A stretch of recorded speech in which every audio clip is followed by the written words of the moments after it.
Leck, irgendwer hat Wingardium Leviosa auf dem angewendet. Wer war, Wifi? Bist du da irgendwo? Also, das war aber danke, dass du jetzt so überfallen lassen hast. Danke für deine Unterstützung. Freut mich. Sehr gut. Oh, da ist Kraut. Oh, ich hab mich noch nie so über Gras gefreut. Ja. Jetzt schleicht die halt einmal heim. Das gibt's doch nicht. Oh ja, da geht's zu. Die haben noch keine LED-Birndeln, habe ich. Da schon Röhrenbirndeln haben die noch. Das ist nicht zeitgemäß. Der Robert Habeck, da sind. Na, da, pass auf, wenn ich schicke dann Habeck vorbei, dann hat er sich gleich ausgegeistert. Dann hast du erst ein Gespenst in deiner Bude. War ein ziemlich cooler Arc, definitiv. Oh, jetzt kommt die blöde Fotze von hinten. Möchtest du eigentlich. Oh Gott, das ist jetzt zweifelhaft da. Ich hab's. Nein, leider, ich hab's nicht so gemacht, wie ich es gesagt habe, okay? Holt sein Bitchen zurück. Kurze Frage. Das Arkham Asylum, ist das ein Hochsicherheitsgefängnis oder einfach eine Irrenanstalt? Oder beides? Es ist immer wieder schön, auf meine kleine Hacienda zurückzukehren. Hochsicherheits-Irrenanstalt. Okay, ein Kombi aus beidem, na toll. Der deutsche Bundestag quasi. Was ist jetzt mit dir, Maral? Schirm ein Nümmerchen oder? Okay, sie ist offensichtlich nicht begeistert, wenn ich mit ihr ein Nümmerchen schirme her. Mats, chill dein Bandscheiben. Ja? Ja, das ist jetzt unser Headset. Warum hörst du da nichts? Ich verstehe die Frage nicht. Und warum hast du so viel Haar auf deinen Dödel? Noch nicht! Das meine ich ernst! Ja, ist schon gut. Hey, kannst du mir bitte nicht den Stick Gold Tee schauen? Das war ganz zauberhaft von dir. Mats, reiß dich zusammen. Es sind Zuschauer anwesend. Ist mir wurscht, ob die anwesend sind. Ist schon gut. Der Legolas schießt dem Elch aus 5 Kilometer Entfernung mit einem Arm auf dem Rücken gebunden, einen stumpfen Pfeil mit einer durchhängenden Bogensehne ins Arschloch rein. Und zwar genau ins Arschloch. Ja? Der hat den Skill dazu. Ja? Und schaut dabei noch gut aus, richtig. Was ist mit ihm eigentlich verkehrt? Hat er irgendeine Störung, hat er irgendeinen Knick in der Matrix? Oder warum läuft der gegen sein Gitter? Ich verstehe die Frage nicht. Da haben wir wieder beim Thema. Durch den Helm, da siehst du keinen Meter durchgesogen Kibius ist. Das kann nicht anders sein. Das gibt's nicht. So blind kann kein Mensch nicht sein. Ich bin mir jetzt nicht sicher, wie ich drauf komme, aber ich glaube, die haben so einen Dödel angeschnitten. Ne? Das schaut nicht ordnungsgemäß aus, was du da hast. Ne? Ich meine, du wirst mich jetzt gleich umbringen, aber ich wollte einfach nur mal eine Frage stellen. Ne? So ganz freundlich. Aber das Eis ein wenig brecher. Verstehst du, wie ich meine? Dieses Pokémon fühlt sich glatt und feucht an.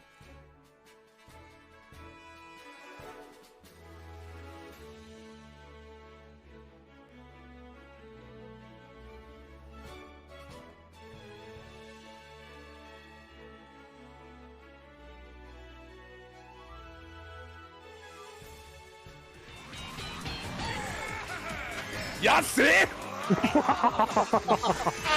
Das Salz ist stark in dir, mein Freund. Das haben wir sofort reagiert.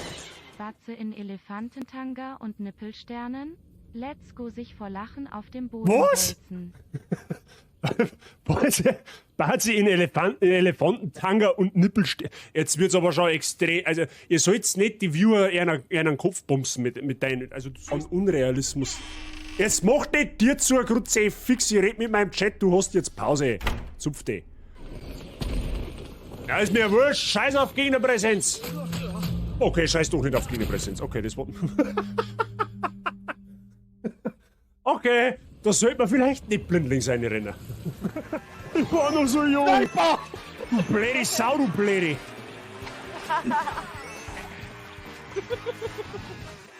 Die ist zwar von den Stats her ein bisschen schwächer wie die, wo wir gerade gehabt haben, aber die schaut halt dafür auch um 5 Punkte besser aus. Ja, grüß Gott. Also, da kannst du jetzt wirklich gar nichts sagen. Ich meine das nicht mehr. Mehr Fashion ist mehr gut. Scheiß auf Stats, Hauptsache man schaut geil aus. Ist die oberste Devise in einem Soulspiel. Du bist es ist erwiesen, dass du automatisch schlechter spielst, wenn du scheiße ausschaust.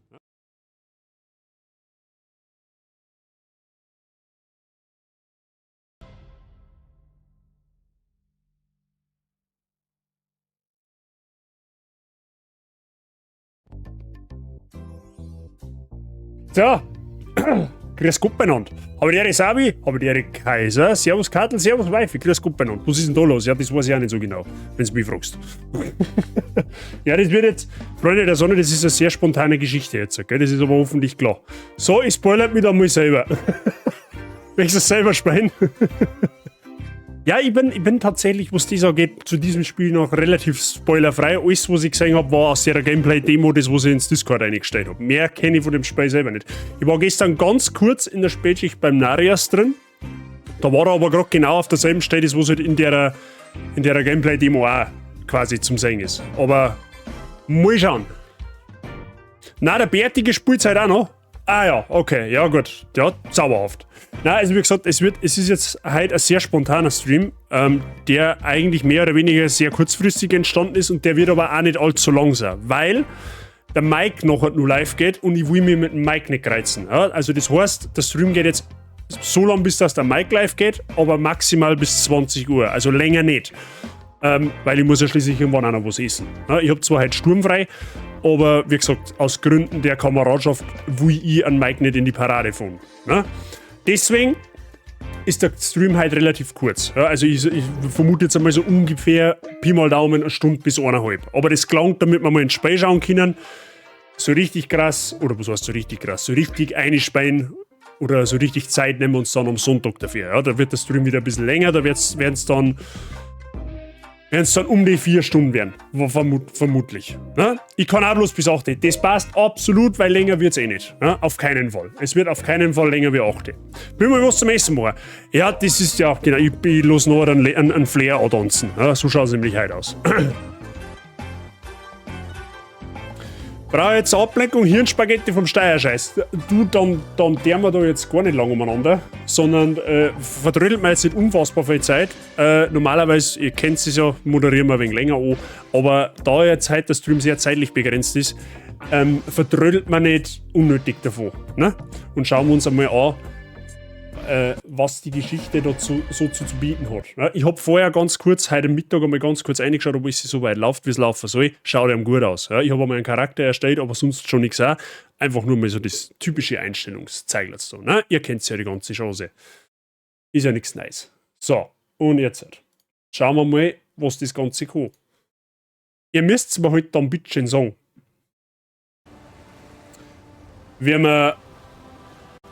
Wie wir tontechnisch dran haben, okay? Das müsst ihr mir dann bitte mitteilen. Das kann ich nämlich jetzt so genau nicht sagen. So, und warum? Bist du Ja, nicht nur. Nein. Ja, die habe ich schon. Moment.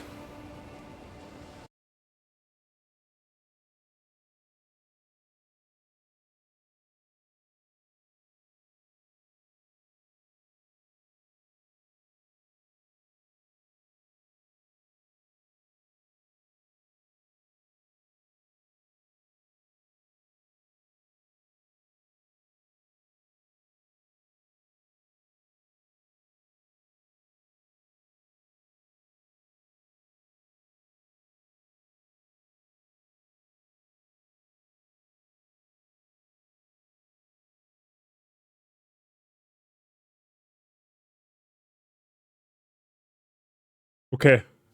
Memo an mich, was ich meinem Papa noch beibringen muss, ist, dass er nicht da einer schmerzen soll, während ich live bin. Weil das hat er, glaube ich, immer noch nicht so ganz kapiert, dass der ganze Shit da live im Internet ist. Hat er noch nicht ganz überrissen, meine ich.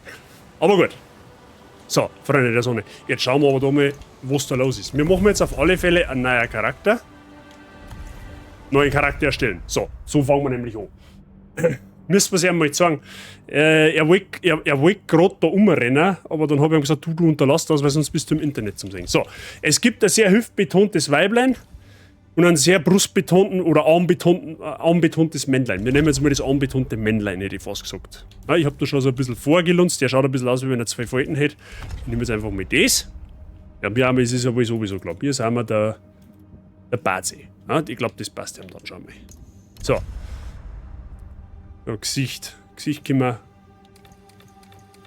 Ja gut, so viele Falten habe ich ja hoffentlich wollte ich das noch nicht. So. Gesicht wie ein Babyarsch, allglatt, das nehmen wir. So, Haar habe ich natürlich auch. sind wir denn da? Und das schaut ja mir schon mal gar nicht so verkehrt aus.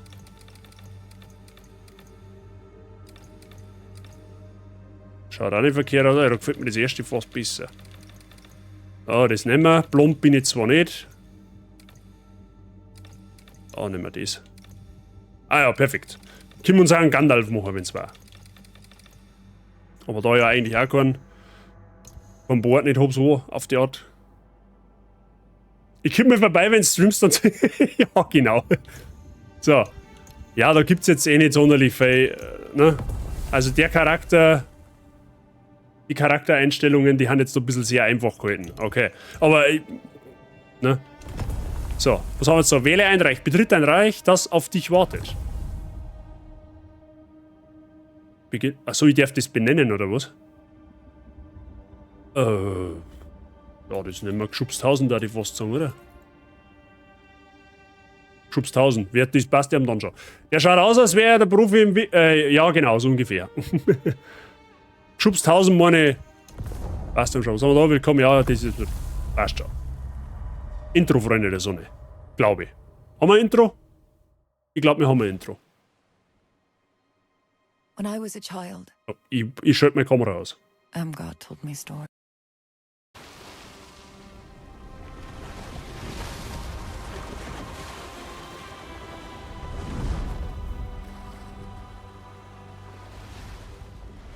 Said the pestilence turned men's faces inside out.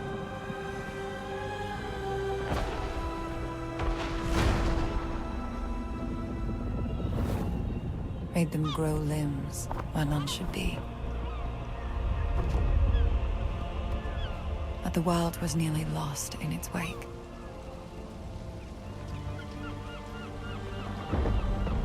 And she prayed Schaut schon irgendwie gut aus. that the Sauron would never need to return.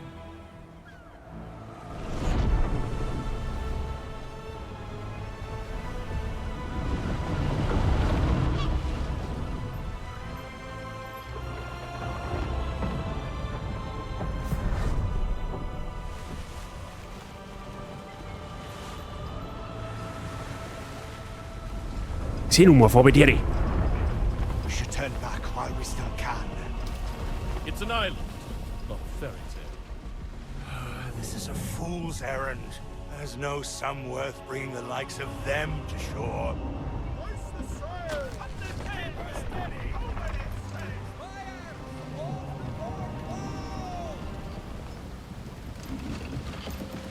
Oh, wir sind bei der Kapuzensepp wahrscheinlich, oder? Achso, das war's schon. Freunde der Sonne, wie ist denn der Ton?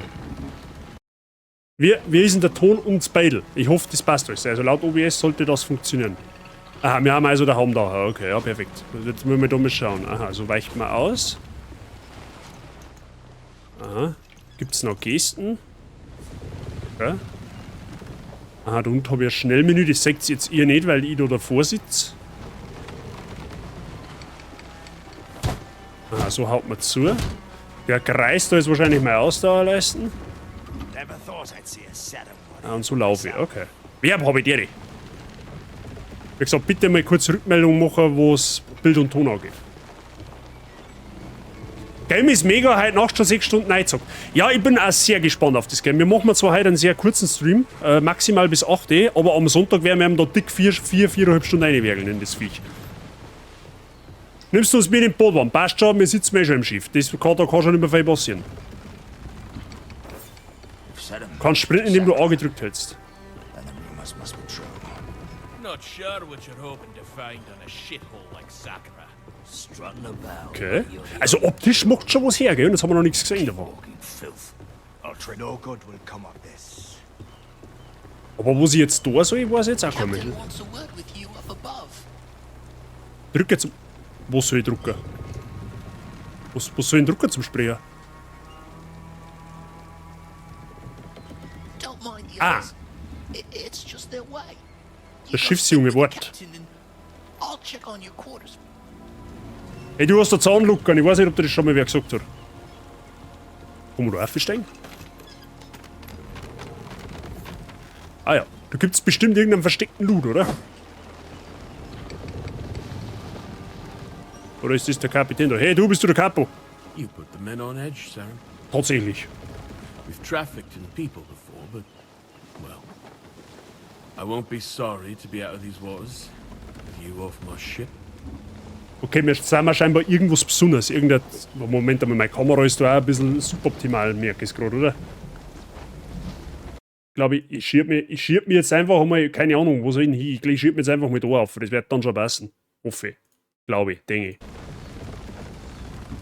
Ist die Steuerung wie bei Diablo? Es wird dringendst empfohlen, das mit Controller zum Spielen. Also, es ist nicht das gleiche. Also, es schaut aus wie ein Diablo, soll aber mehr sein wie. Also, es ist eine Kreuzung von beiden. Eine Kreuzung zwischen Diablo und Dark Souls. I was paid Aber mal sagen lassen. to Sakura in one piece. And I will. I get to your quarters and stay out of our way till landfall. Er bringt uns nach Sakra, nach Sakrament. Was? Glaube ich. Prinz, ich habe die Ehre. Ich wünsche dir auch einen schönen Nachmittag und ein schönes Wochenende. Habe die Ehre. So, jetzt schauen wir mal. Wir sind mal irgendwas Besonderes. Irgendein Zerim, glaube ich, oder hat er gesagt, sowas? Das hört sich schon wieder an, wenn wir was Besonderes warten. Aha, jetzt ist da die Tür offen. Ah. Oh. Oh, da ist Loot. In feiner Kratos-Manier einfach mit Truhe auftreten. So, was haben wir jetzt da? Beute. Was ist das? Das ist irgendein Gold, okay. So, da geht's noch weiter oben, oder was? Gewisse Objekte sind zerstörbar. Wenn du sie zerstörst, geben sie vielleicht zuvor verborgene Beute oder Wege frei. Ah. Ja, gut. Kann ich die Rotz hauen? Tatsächlich. Die Schläge hören sie aber. Die haben aber wuchtig, gell? Zähes Fleisch. Das sind Zutaten, okay? Oh, da haben wir noch was. Das ist wahrscheinlich Geld, was wir wieder finden. Ich hau es zusammen da rein, ich garantiere das.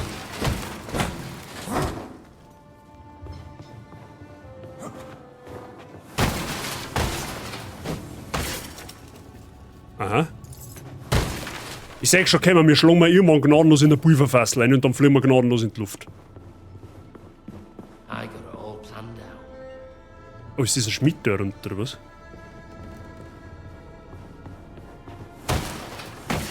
Ich muss aber sagen, bisher, jetzt haben wir quasi mehr oder weniger eigentlich noch im Tutorial, aber grafisch bisher schaut schon richtig gut aus. Also, holy shit.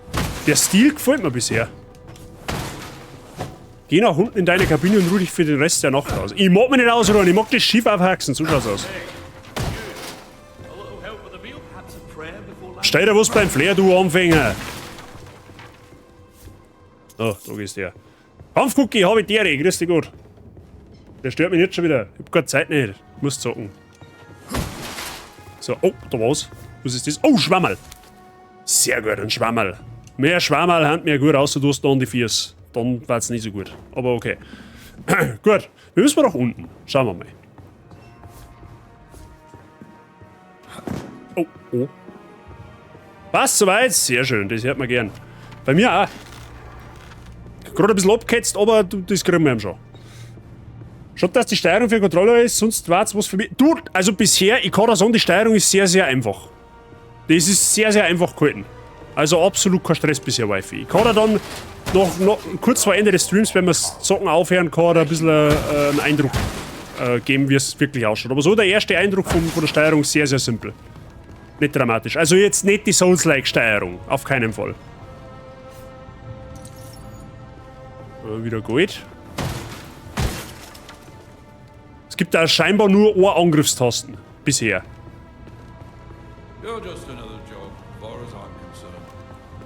So, und wo ist jetzt da meine Kabine, wenn ich mich blöd fragen darf? Da ist ein Tisch.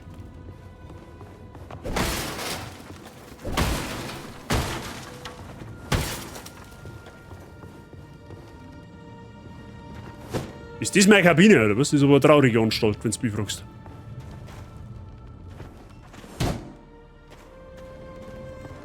Da geht's auf alle Fälle irgendwie hin. Guck mal da. Am Advent kann man sich anstellen, okay.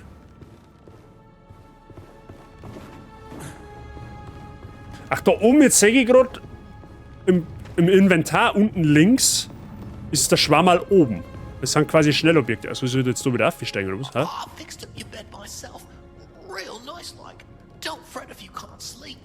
First few weeks aboard, I couldn't catch a wink. Sag einmal, hast du irgendwie 3 Stangen Zigaretten auf einmal geraucht? Du hast eine Stimme, wie wenn's schon eins gewärzt. Warte mal, aber da hinten geht's doch irgendwie hin, oder? Hey, you. Moment einmal. Little help with the meal? Da muss irgendwo Treppen sein. Ah, da hinten, sechs ist da. Achso, nein, da geht's. Achso, da haben wir aber. Ja, okay.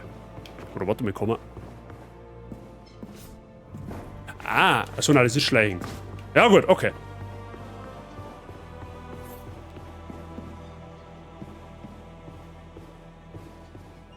Kettenraucher ist doch normal. Kommt drauf an. Für mich definitiv nicht, aus strenger Nichtraucher. Okay, er hat mein Bett gemacht. Okay, solange man nicht ins Bett geschissen hat. Na gut, dann gehen wir halt schlafen. Ja, wird schon nichts passieren.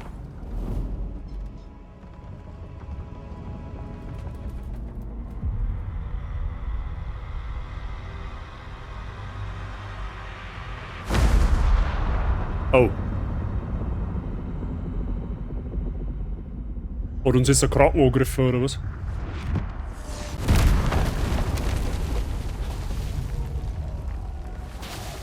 Ja, was jetzt? War das jetzt ein Traum oder nicht? Warum hängt da ein Latten in der Luft? Gut, ich soll halt, Freunde der Sonne, ich soll halt vorsichtshalber dazu sagen, das Spiel ist im Early Access, okay? Das ist doch nicht das fertige Produkt. Blutverrostetes Schwert. Du hast einen ausrüstbaren Gegenstand erhalten. Lege ihn über das Inventar an. Öffne das Inventar, indem du blablabla gedrückt hältst oder indem du in der Menüauswahl...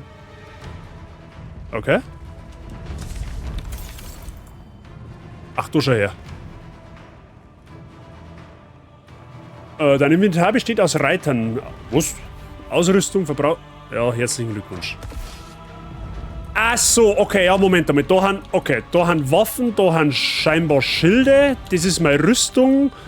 Da haben Ringe und das sind Spielzeuge, ja, Werkzeuge wahrscheinlich. Und was das da rennt, das wissen wir noch nicht. Das ist unterteilt. Das ist wahrscheinlich Rüstung und Waffen, dann irgendwie Heilung, Materialien. I don't know, Werkgegenstände und Schlüsselobjekte. Okay, ja gut. Kommt so ein bisschen das Souls-like durch. Jetzt habe ich auf alle Fälle einen sauberen Säbel. Ja, perfekt. Greife Gegner mit X an. Verursache mehr Schaden, indem du X gedrückt hältst und so einen geladenen Angriff vollführst. Weiche Angriffen aus, indem du auf A ausweichen tippst. Diese Aktion verbrauchen Ausdauer. Ohne Ausdauer kannst du nicht angreifen oder ausweichen. Okay. Ja, okay. Souls-Mechanik.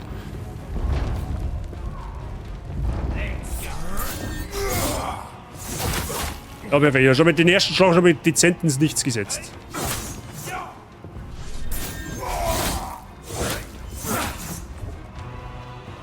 Okay.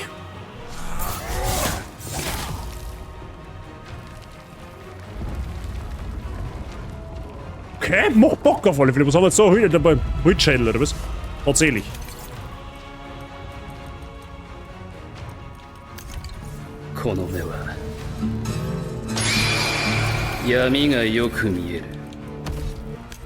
Ja, wir Diablo und Souls-like, das ist ja gottlos.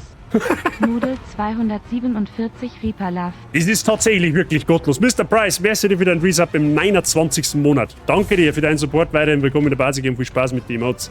Merci dir. Schön, dass du bist. So, Schilde. Also LB, halt einen Schild bereit, um gegnerische Angriffe zu blocken und den erlittenen Schaden zu verringern. Schilde verbrauchen Ausdauer. Wenn du die ausweichst, ja klar, okay. Typische Souls-Mechaniker. Ah, das ist jetzt die Tier, deswegen. Okay.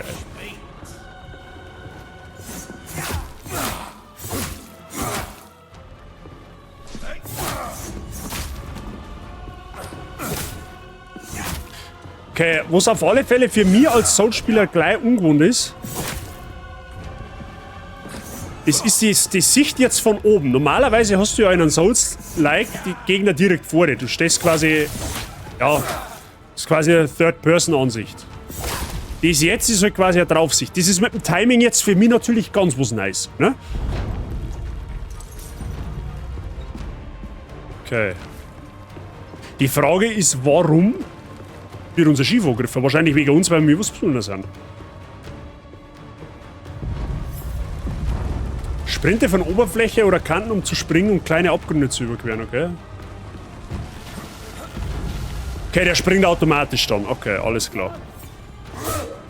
Da hinten gibt's Loot, habe ich genau gesehen.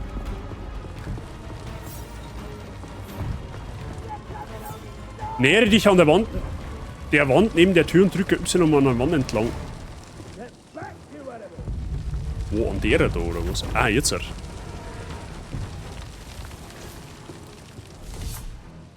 Gegnerische Schwachstellen. Bringe deinen Gegner ins Taumeln, um ihn kurzzeitig angreifbar zu machen. Waffen verursachen Icon Poise, ja perfekt. Gleichgewichtsschaden, welcher die Gleichgewichtsanzeige über einem Gegner erhöht. Sobald sie voll ist, taumelt der Gegner. Alternativ kannst du LP parieren. Okay, man kann parieren ein im Spiel, okay.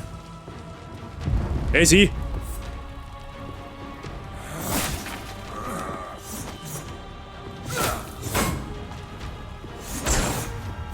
Okay, der erste Parry im Spiel, perfekt.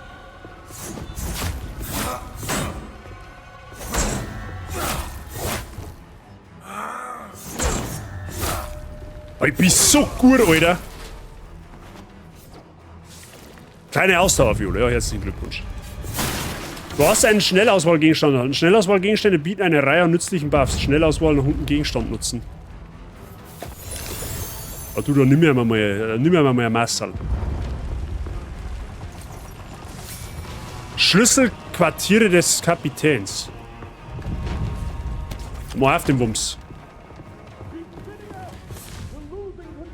Hinterhalt. Manchmal kannst du deine Gegner überraschen. Nähere dich Gegnern von hinten, bis Totenkopf erscheint und drücke dann X, um einen Angriff aus dem Hinterhalt auszuführen. Schleiche mit L, damit du nicht so schnell entdeckt wirst. Okay, da haben sie sich bei Sekiro bedient. Oh fuck, ich hab den falschen Knopfdruck, verdammt gehabt.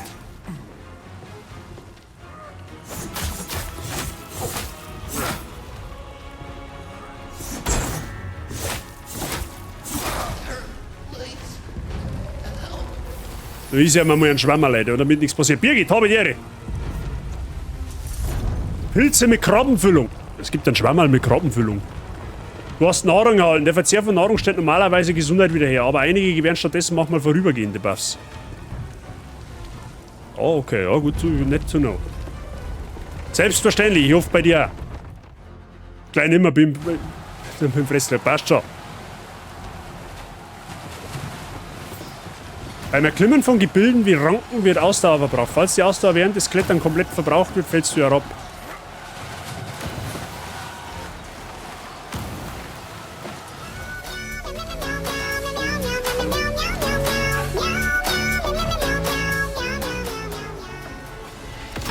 Hallo Sabi. Da geht's ganz schön rund. Und es ist blutig. Ist gut für uns.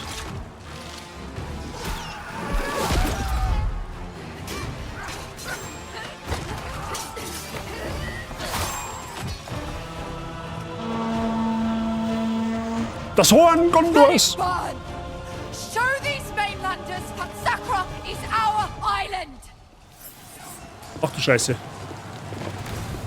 Okay, Gesundheitsanzeigen von Wünde sind blau und der von den Gegner sind rot. Ja, okay, makes sense.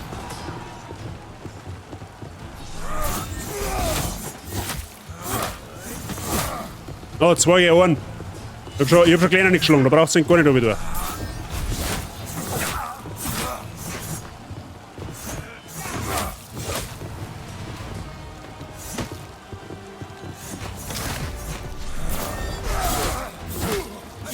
Ich hab ihn umgebracht.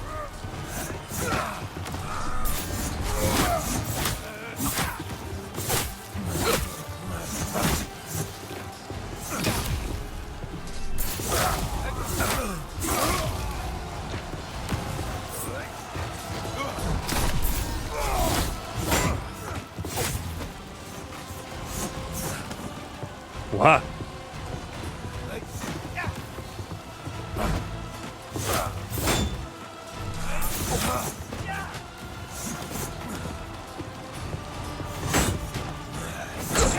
Erst du auf zum Blocken, du Arschloch, du. Au.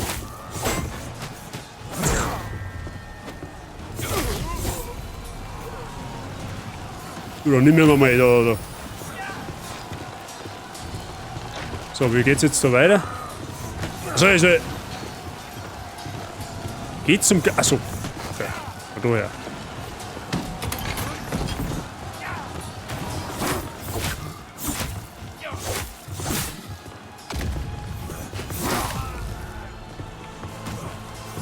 Okay, man muss sich auf alle Fälle bei den Kämpfen konzentrieren.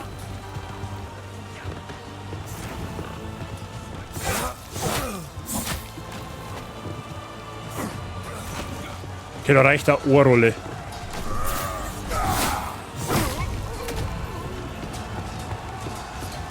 So, schauen wir mal, wo wir da noch helfen können. Also optisch macht es auf alle Fälle wirklich was her.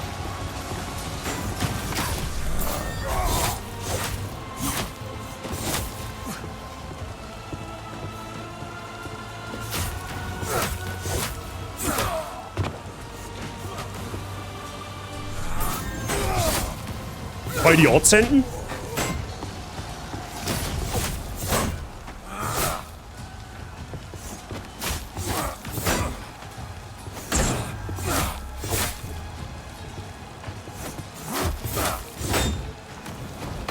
Oh. Ah, der wird mir apparieren.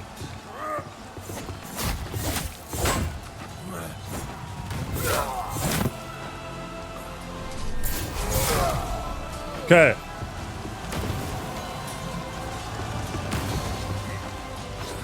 Oh, leck, was ist denn der für einer?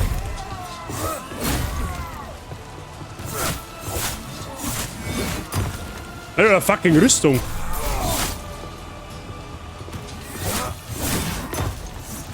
Oh, schön, dass du mir hilfst. Komm mal schon. You shouldn't be here, Sarah. Wo muss ich denn hin? Ah, okay. It's too late for fairy tales.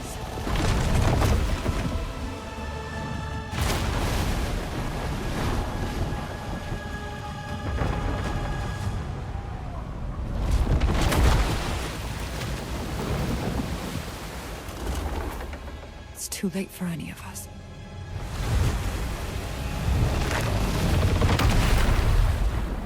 Schlecht.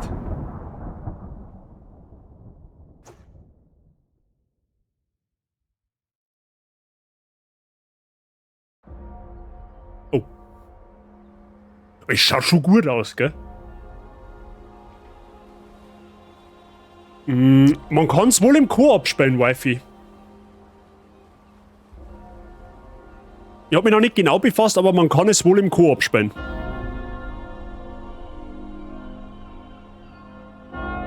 Es schaut schon gut aus, also du kannst nichts sagen, gell? Also optisch bisher eine 10 von 10, gell?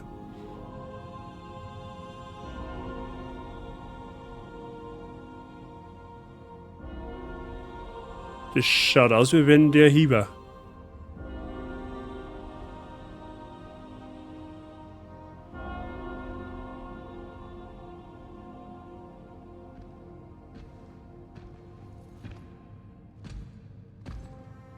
So, it's true.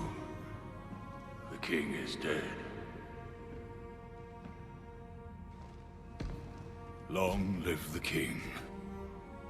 He was a great man and a good friend. I will mourn him. We will all mourn him. Your father's soul is at rest now, King Magnus. The people look to you for strength. I offer my condolences and my counsel, as I did for your father for The many great years. pestilence has returned, Lord Bowers. Yes, I have heard the rumors. They're not rumors. Even now, it ravages the island of Sacra just off our own shores, turning their men and women into unspeakable things.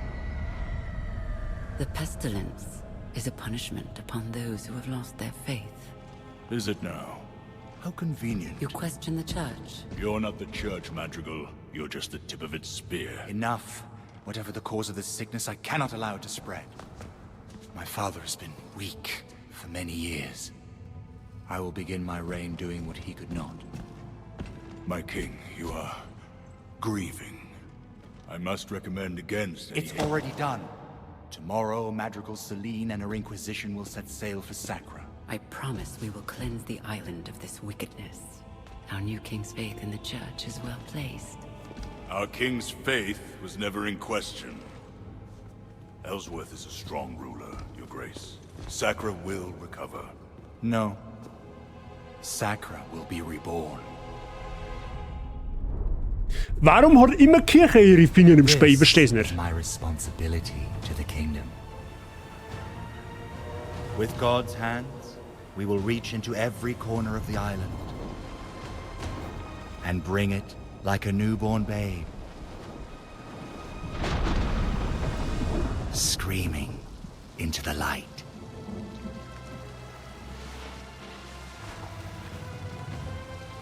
Sitzt der Camera? Guter Einwand, Mr. Wert, mach ich gleich.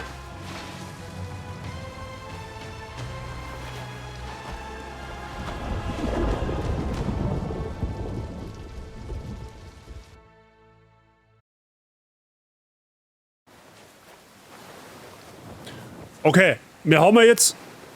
Das war tatsächlich ein guter Einwand von Mr. Werber. Jetzt seht ihr nämlich da oben meine Gesundheit. Okay, was haben wir? Es geht scheinbar um irgendeine Krankheit, wo die Bevölkerung zu irgendwelchen entsetzlichen Gegenstände oder zu entsetzlichen Gestalten verwandelt. Und ich bin quasi derjenige, der wo irgendwas Besonderes ist, ein Zerrem, keine Ahnung was das ist. Und irgendwas hat es mit der Kirche zu tun. Die Kirche schafft da scheinbar wieder irgendeinen Schundo. Und ja, jetzt müssen wir mal schauen. Jetzt haben wir da auf einer verlassenen Insel wohl. Oder wir sind mal gestrandet. So, und da geht auch da ist auch quasi dieses Gameplay aus dem Video zum sein. Da quasi an dieser Stelle fängt das Ganze an. Wir sind mal quasi jetzt die Untiefen. Ja, riskant, ja perfekt. So, da läuft auf alle Fälle schon mal irgendein so ein Tschernobyl-Grabe umeinander. Der ich mal eine auf den Deckel gegeben habe. Ein Pfeilschwanzkrebs. Wir sind jetzt auf der Insel Sacra. Wie wären wir der erste Minuten? Das so gibt es so. Was haben wir da? Da haben wir Schwammerl. Aha. Da haben wir Schwammerl. Ja. Was haben wir da? Pfeilschwanzkrebs. Hauptsache ich kann mit der Faust einen Krebs zerdreschen. Das ist ja schon mal was. Mescalin habe ich deri. Ja, Schwammerl, mehr Schwammerl haben wir. Ja gut. Bisschen Gold. Ach, das haben sie uns schon noch lassen. Ja, herzlichen Glückwunsch. Ja, wenigstens das. Kupferholzfäller-Axt. Werkzeuge. Du hast ein Werkzeug erhalten. Mit Werkzeugen kannst du neue Rohstoffe sammeln. Lege es über das Inventar an. Was? Aha, ich habe jetzt auch eine Kaputzholzhacke. Dann kann ich quasi Bäume fällen. Oder wie sage ich das?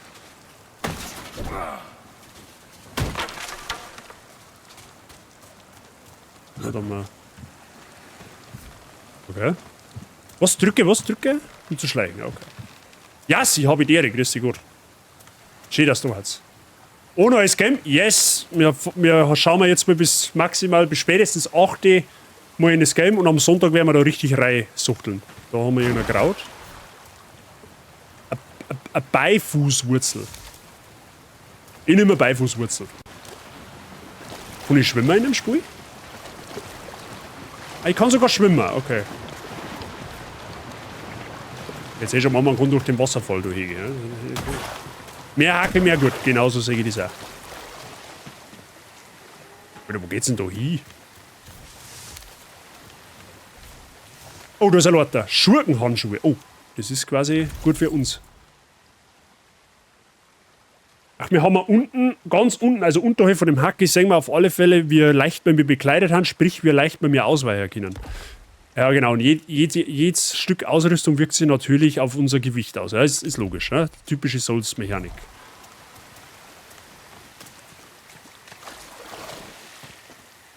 Ich glaube, dass die Spiel zum einen sehr stark einen Erkundungstrieb weckt und zum anderen gleichzeitig die Souls-Spieler abholt, weil es halt, glaube ich, schon herausfordernd sein kann. Wie gesagt, wenn du halt Souls-Spieler bist, dann bist das du nicht aus der Perspektive gewohnt. Das heißt, es wird für mich tatsächlich mit Sicherheit eine kleine Herausforderung werden. Da oben geht es irgendwie eine. Leicht bekleidet, was? Ja, das kann man in einem falschen Kontext falsch verstehen. Wenn wir da schauen, da gibt es doch bestimmt auch noch irgendetwas, oder? Achso, jetzt sind wir da auf der anderen Seite, okay. Weil wir auch habe die Ehre. Wie ist das Game? Du, wir haben jetzt eine gute halbe Stunde drin. Und bisher finde ich es sauerhaft. Wir haben jetzt quasi im Tutorial-Level sozusagen. Mehr oder weniger. Ah, da haben wir noch einen Krebs. Da drüben gibt es doch auch noch nichts, oder? Ich denke mal doch. Oh, da ist eine Kiste, da schau her.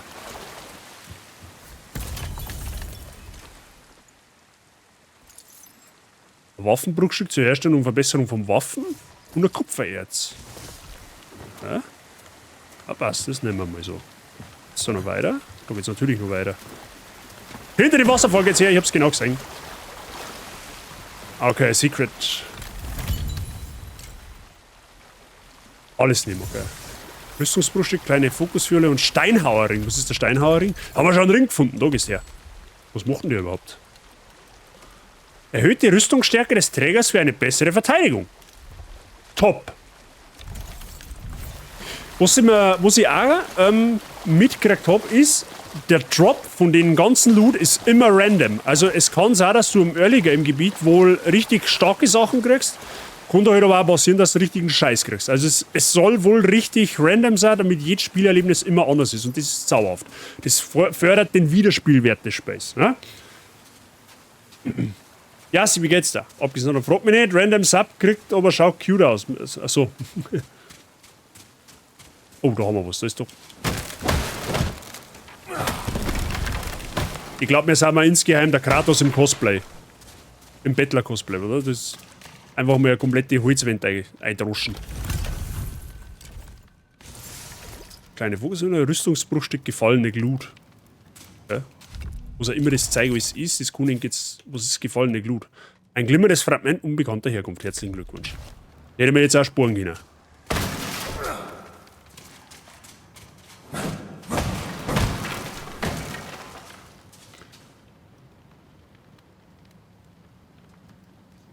Quam wir gerade Gemüsestäbchen rein und genieße den Premium-Content da. Wer macht Premium-Content? Ich verstehe die Frage nicht. Aber einen guten an der Stelle. So, jetzt schauen wir mal. Ah, das ist ein Baum. Kann man den umhauen? Tatsächlich. Eile! Aus der holzfreien Ware zum Stermeter machen, wenn du mich fragst. Da gehst du her. Tatsächlich, da kannst du Holz, okay, Kiefernholz. Das ist jetzt nur gegangen, weil wir das Hacke gefunden haben, oder was? Da ist eine Möwe. Was angeln kann ich auch noch, oder was? Drücke, während du eine Angel ausgerührt hast, mal ein paar Fische zum... Alter, bist du bescheuert. Okay, ich glaube, das Loot-System geht ziemlich deep, wenn du mich fragst. Also ähnlich dann wieder wie bei Diablo. Bei Diablo ist ja das Loot-System auch nicht ohne. Da gibt's da sonst noch was? Da ist ein Fassel. Mal aufwachsen da. Da leicht irgendetwas. Pfeilschwanzkrebs.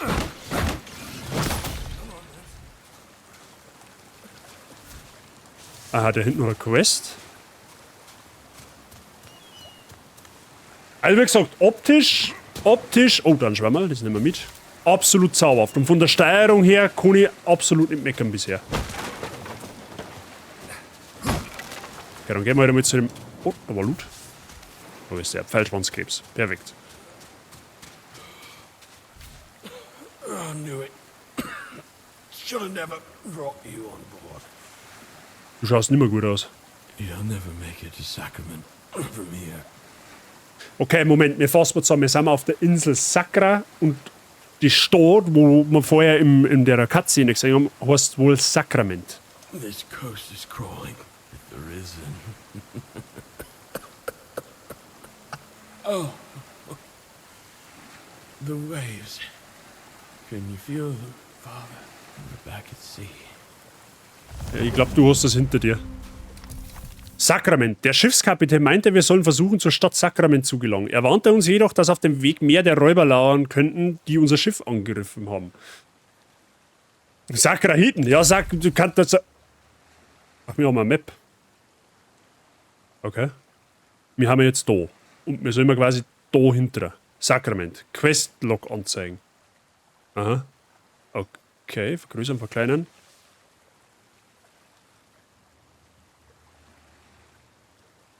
Wow, leck, wie groß ist denn die Map, bitte?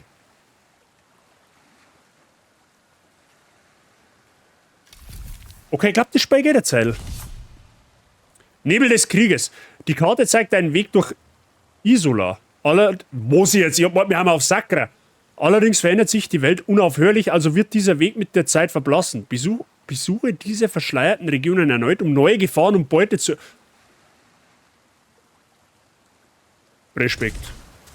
Also wenn sich die Welt verändert, dann ist ja der Wiederspielwert noch mal krasser, als wir bei herkömmlichen Souls. Oh, da hinten ist Loot. Ich hab's ganz genau gesehen. Da schwimmen wir einmal.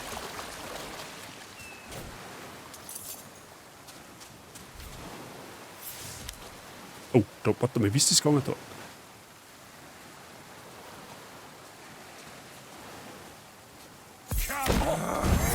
Alter, ich gebe ihm einfach einen German Suplex, what the hell? In Wirklichkeit spielen wir gerade WWE 2K24. Kann ich der Schwert haben? Fokus und Runen. Verbrauche erhaltenen Fokus, um die Runen deiner Waffen zu entfesseln. Meine Waffen waren meine Fäuste. Runen sind mächtige und für die jeweilige Waffe einzigartige Spezialangriffe. Halt eine Waffe bereit, um ihre Rune einzusetzen. LB, A, B, X oder Y. Oder RB, okay. Eine Kiefernangelroute, ja perfekt. Jetzt können wir fischen auch noch, oder was? Aber da nicht. Da hinten ist Loot. Ah doch, da kann man schon angeln. Nein, da ist eine Schaufel. Eine Schaufel brauchen wir auch noch. Ja, fix läden. Kann ja direkt einen Heimwerker-Service machen. Ach, ich kann auch mehrere Werkzeuge ausrüsten. Das ist natürlich gut. Da oben ist eine Kiste. Ja, aber warum kann ich da nicht angeln jetzt? Ist das ein bayerisch Spiel vielleicht? Das da ich tatsächlich sogar richtig witzig finden, wenn du mich fragst. Ah, da ist Kistal.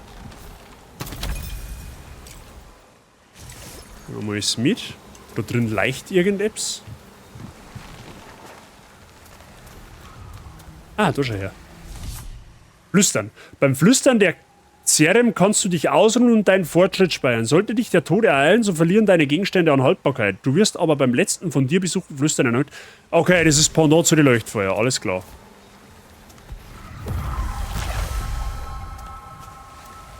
Okay, und wenn jetzt da drückt halt, dann rost ich quasi da. Ja, okay. Eins nach dem anderen. Ich will mich da erst einmal in Ruhe umschauen. Oh, da ist Loot. Da ist Krebs. Da tatsächlich eine Waffe nicht schlecht finden, wenn du mich fragst. Da ist eine Kiste auf jeden Fall. Feuerstellen.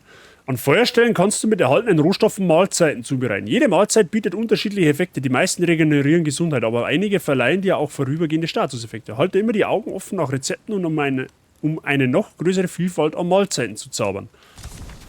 Okay, es wird richtig deep gehen, das Spiel, Freunde der Sonne. Sag ich jetzt schon kommen. Haben wir auf alle Fälle einen Schwammerl und ein Beifußkraut. Oh, Krebs. Hoppala.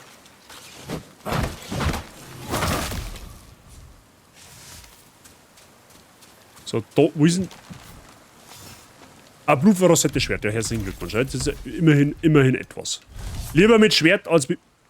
Gewichtsklasse. Die Gewichtsklasse bestimmt, was für ein Ausweichmanöver du vollführst. Schnellschritt, normal Rolle, schwer, langsame Rolle, plus bringt Gegner ins Taumeln.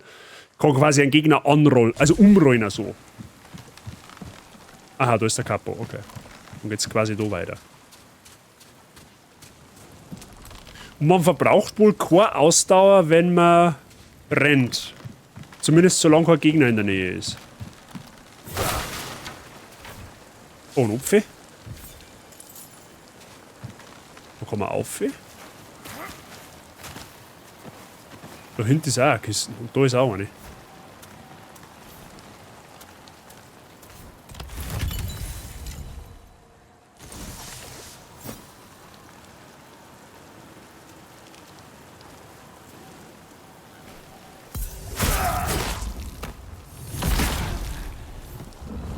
Okay, das war wohl sowas. Wir sind mal in der Seemannsfeste, ja, okay, ich weiß nicht, ob ich das auch will. Aber ich hab den auf alle Fälle gebacksteppt.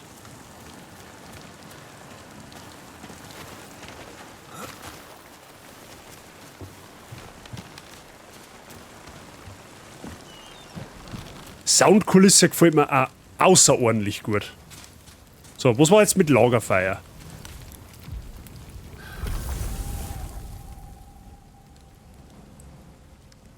Schwammalsuppe, einfache Speise, stellt sofort 35 Gesundheit wieder her. Sehr gut, Schwammalsuppen hat noch nie geschaut. Kochen. Gegenstandswert 5. Warte, dann machen wir halt einmal 4, oder?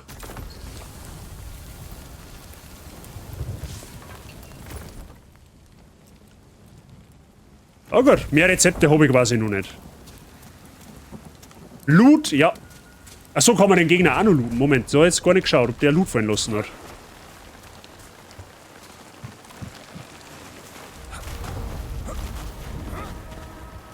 Ah, tatsächlich. Gut aufpasst, Mr. Verb.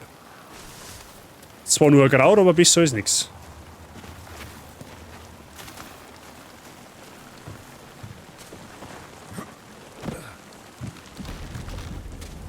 Da ist aber massiv Zoom wieder, wenn du mich fragst.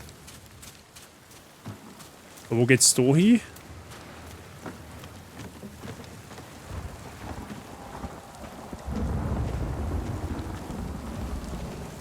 Oder an Kisten. Hab's genau gesehen.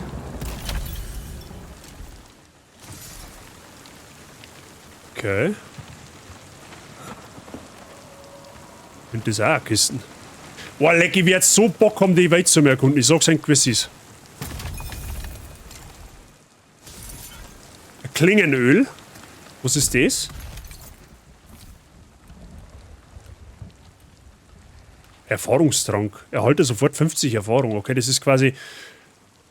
Ach, da oben rechts. Jetzt sagt es das wieder nicht. Ja, okay, da oben rechts, ich bin jetzt Stufe 1 und oben rechts sage ich halt quasi, ich habe jetzt 46 von 50 KP und 33 von 50 Erfahrung. Und Erfahrung kriegen wir quasi, indem wir Gegner töten und so weiter. Und dann steigt man quasi Stufen auf. Ich verstehe die Frage schon. So. Ich habe doch da jetzt irgendein Öl gefunden, oder? Hauptstreicherhandschuhe. Da haben wir die besser. Achso, das ist das, was ich vorher gerade habe. Ich verstehe schon. Okay. So, Moment einmal. Wo war denn jetzt?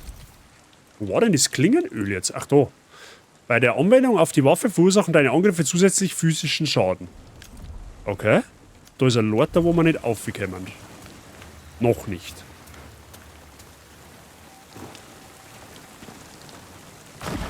Oh.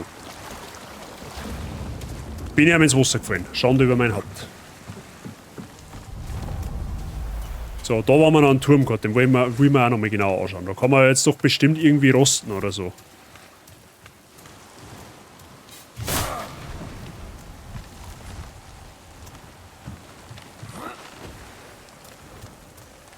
Geht's over?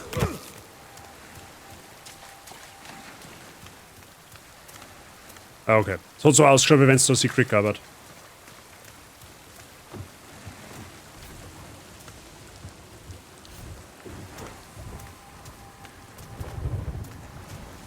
Ja, machen wir mal. Ich drücke, um Flüstern der Zerrim zu kanalisieren. Achso, okay, das zeigt quasi schon, alles klar. Beim Flüstern kann man rosten, ne? Ja, irgendwie so war das. Also das ist wohl das Pendant zu den Leuchtfeuer. Oder Marotz.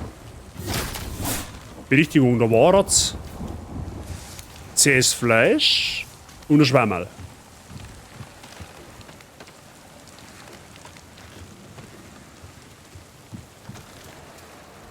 Okay, da hinten gibt es eine fette Loot-Kisten.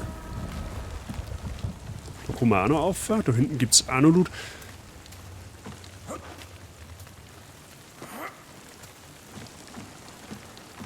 Ey, ist schon geil gemacht. Also da kannst du nichts sagen. Oh. Ja, perfekt, okay.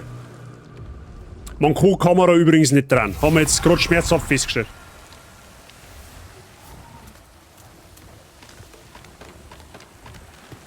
Okay, aber man verliert nicht Erfahrung.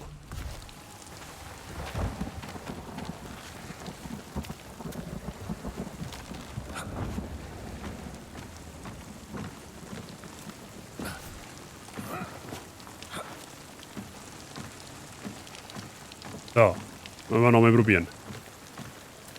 Nein! Warum? Ich will doch da nur auf dem Vorsprung auf.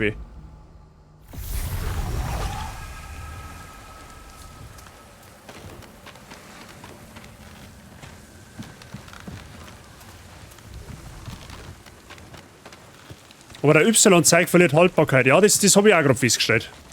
Das wirkt sich auf meine Heilung aus. Also beziehungsweise auf die Gegenstände, mit der ich Heilung regeneriere. So.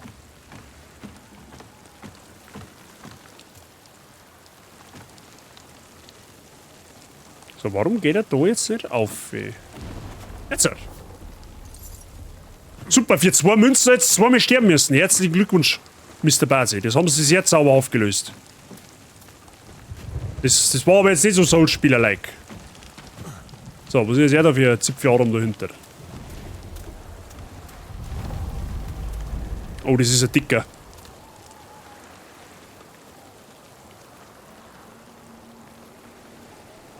Wurscht, ich hab schon kleiner nicht geschlagen. Dreht sich der wieder um?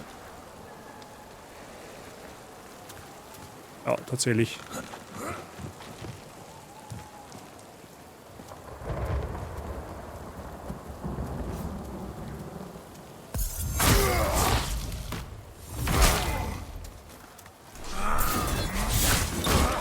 Aua! Der macht aber viel Schaden.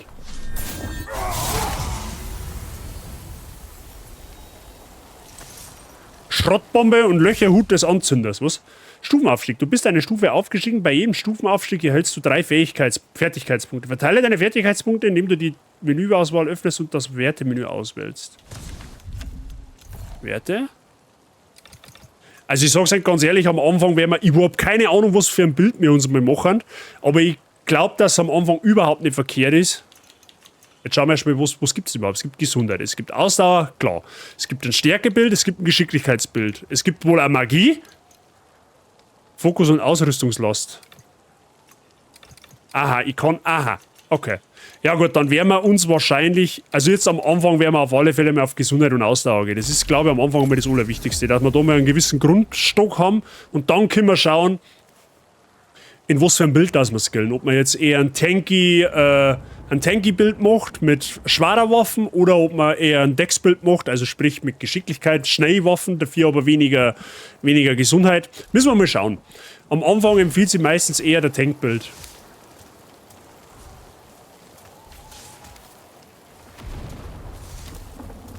Was haben wir da? Ein Claymore, eine Zweihandwaffe.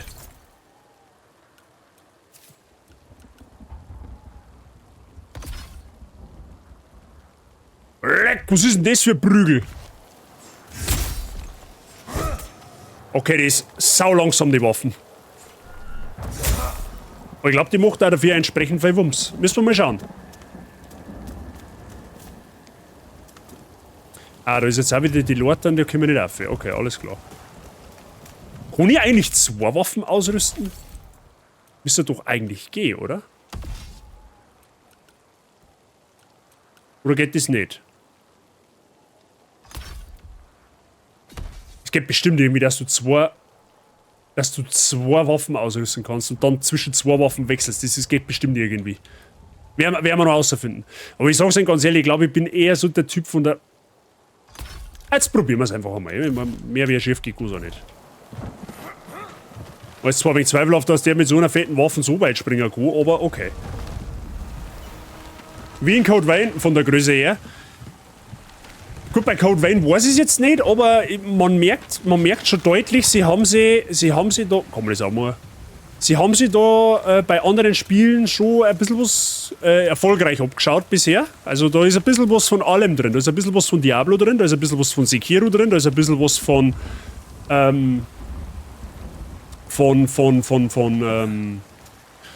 Dark Souls drin. Also nicht schlecht. Ja? Lieber gut kopiert, wie schlecht selber gemacht. Spitzhacke habe ich nicht. Und Jassi, danke für der 3er Streamstreak. Vielen Dank. It's a Zweihänder. It hands 2. So. Da oben ist auch Loot. Oh, habe die Ehre. Was geht bei dir so? Ich war jetzt zum Bierscheln da. Da gehst du her.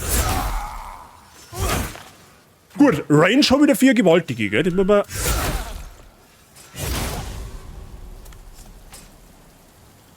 Glaubt der ist hin. Oh, was hat der? Eine zerlumpte Judenhosen. Perfekt.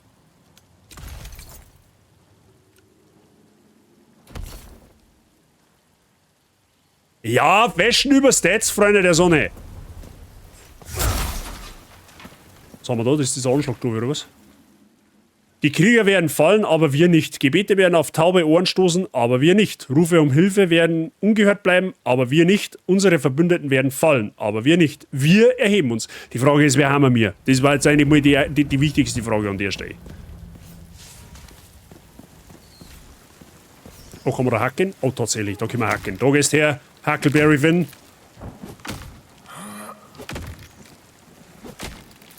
Umhauen den Wumms, sehr schön. Ja, mein Holz. Mehr Holz vor der hinten, mehr gut. Habe ich bei den Weiber auch gesagt. Wenn du verstehst, was ich meine.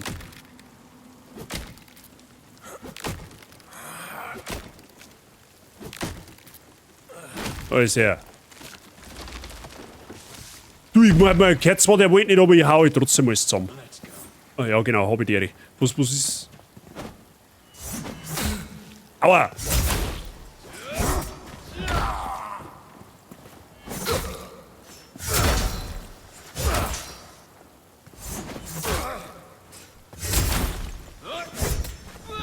Okay, das Timing ist noch mit der Waffen ausbaufähig.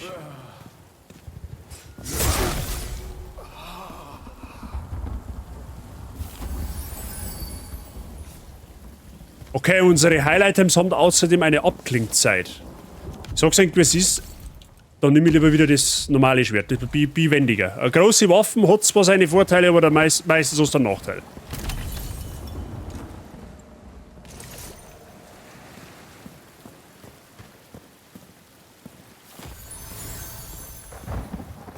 Da war alle ein Rotz. Da haben wir noch einen Baum. Den hauen wir einmal um. Weil warum nicht?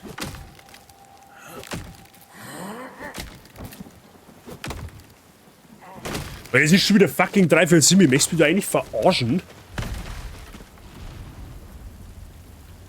Der Baum hat einen Slicen. Das ist kein Baum. Das ist ein End. Der Verb weiß, von was er spricht. Das ist ein End, okay. So, jetzt ist halt natürlich die Frage. Ja, jetzt schauen wir mal. Das werden wir schon. Ja, halt dein Fotzen da drum. Oh. Wie jetzt sind zu zweit. Oh, da wird's aber dünn, Freunde der Sonne.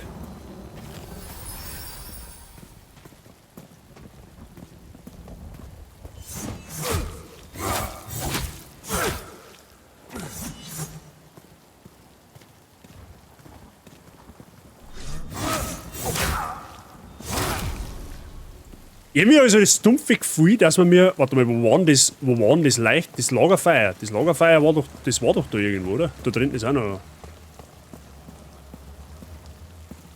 Soll's verregen, gern wir zwar nicht mehr, aber die hau ich trotzdem zu. Das. So, jetzt pass auf, warte mal. Da können wir doch bestimmt wieder Schwammersuppe machen, ja? Sag ich doch. Für 3 gelangt's. Was braucht man überhaupt? Der Beifußkraut und Schwammerl offensichtlich, ne? Das ist mir schon klar. So, aber wie kann ich jetzt halt? Wo haben ich mein Schnellinventar? Kann ich das irgendwie irgendwo einstellen? Pilzsuppe.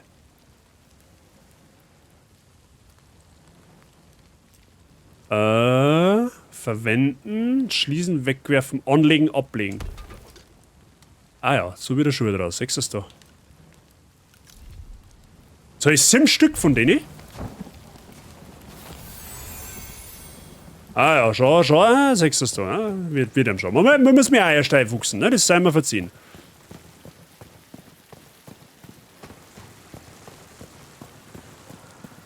Highlander, habe die Ehre. Alles geschubst und flauschig, selbstverständlich. Bei uns ist immer alles geschubst und flauschig.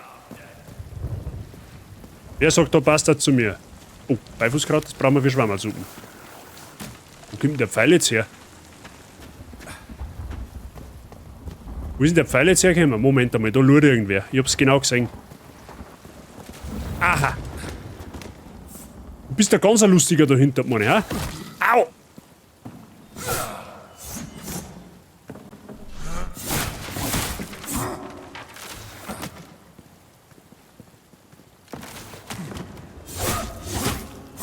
Gar nicht gewusst, dass man bei so einem wieder campen kann. So, kann ich mich jetzt umschauen? Bitte. Oh, da kann man runtergehen. Aha, da kann man runtergehen. Ja, das werden wir uns gleich anschauen. Jetzt, Moment. Eins nach dem anderen. Da wird man. Da kann man auch runterfallen, oder was? Da ist Loot. Müssen wir uns anschauen. So, jetzt will ich ganz in Ruhe da umschauen. Da war nämlich irgendwas. Irgendwas gibt's da, oder? Zeig's das, sag ich doch. Spaltleder. Aha. Highlander, ich hoffe, bei dir ist auch alles fit. Ach, man kann sogar über die Planken rennen. Ja, perfekt. So, da haben wir eine Lortern. Beziehungsweise da ist noch eine Fackel. Aha. Die eigentlich wichtige Frage an der Stelle ist, Freunde, das ist eine harte Spur Autospeicherfunktion. Also sonst bin ich nämlich morgen schon wieder, aber am Sonntag schon wieder verratzt. Das war natürlich nichts. So, jetzt schauen wir aber da erst einmal oben. Da oben ist auch noch Loot. Da geht's eine. Oh, und das treten wir mal runter, oder? Ach, jetzt haben wir da unten, wo wir vorher... Ja, weiß ich schon, wo wir haben. Alles gut bei mir, gerade schon Burger gegessen und jetzt noch ein bisschen zocken. Jeder hat schon gegessen und ich sitze da und muss warmherzig auf meine Pizza warten. Aber die werden wir noch schmecken lassen. Für No Rest for the Wicked kann man da mal eine Lanze bringen. Eine Schrottbombe und ein Kupferbarren. Was haben wir da? Während ich durch den fauligen Morast raste, erhoben sich die Nit links und rechts von mir. Die Pestilenz hatte ihren Verstand verrotten lassen und das saure Wasser hatte ihren Extremitäten den Rest gegeben, sodass nur Raserei und Blutdurst verblieben. Meine einzige Hoffnung war, festen Boden zu erreichen, mein Schwert zu ziehen und mich in ein letztes Gefecht zu stürzen. Selbst wenn ich sterben würde, so würde ich mich doch weigern, meinen Leichnam diesen widerlichen Gewässern zu überlassen. Aus Abenteuer in der Wildnis von Sulin Froth. Perfekt. Die wird dann auch richtig gut schmecken, aber hundertprozentig. Bist nicht der einzige Bazi, ich muss meine Pizza auch noch zusammenbauen. Ja, ich werd mir heute eine Pizza ins Maul schirmen und wahrscheinlich, vielleicht, wo kriegen wir denn eigentlich eine Schaufel her? Und eventuell hauen wir noch ein Tiramisu dazu, das weiß ich aber noch nicht. Muss ich mal schauen. Gut, das haben wir mal erfolgreich abgeschlossen. So, da geht's außer.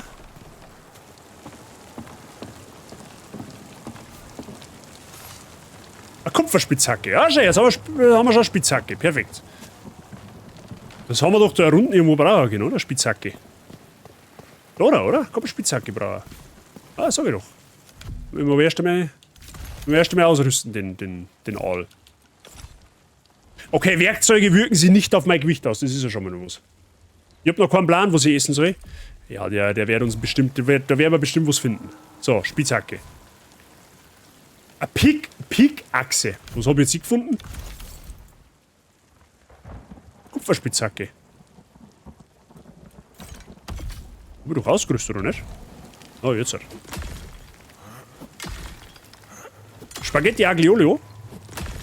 Macht Frau Bazi auch gern. Kupfererz. Okay. Hoppala. Oh, da ist Kraut. Kraut nehmen wir natürlich schon mit. Ja. Jetzt müssen wir erst einmal schauen. Es gibt halt so viele Secrets zum Sehen, glaube ich. Da haben wir noch irgendwas. Ah, da schon her. Jetzt aber Münzerl. So, wahrscheinlich müssen wir da hinten weiter. Vermute mal, weil da ein Gegner.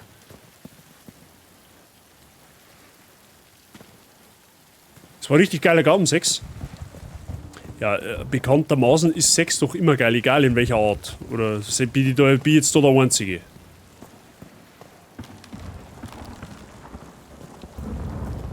Kupfer ist ja auch gar nicht arg und darf sich gar nicht verformen, wenn es da auf einem Felsen tritt. Na, null Umkehrsch.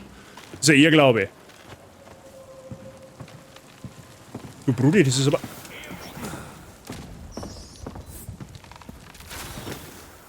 Deine Mama!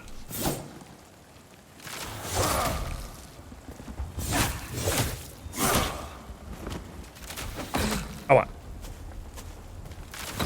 Au! Oh, nehmen wir mal super, damit nichts passiert.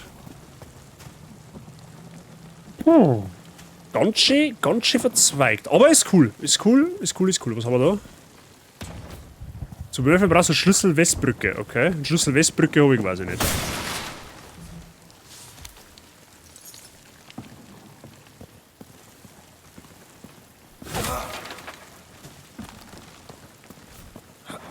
Oh, das ist wieder eine Bande, wo wir machen können. Das machen wir doch gleich mal.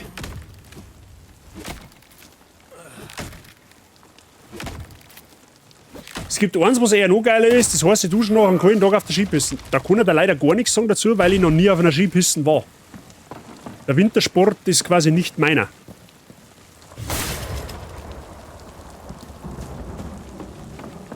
Okay, es gibt schon, also das Gebiet, das ist jetzt gerade einmal, damit wir es nochmal geklärt haben, das ist Early Game Gebiet sozusagen, ne? Das ist schon ziemlich verzweigt.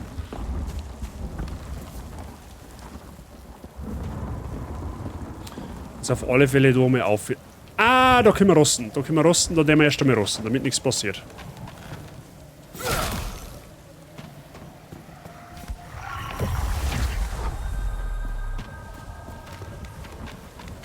So, und dann schauen wir mal. Da hinten liegt Loot. Da herum wird es wahrscheinlich jetzt auch irgendwas geben, oder?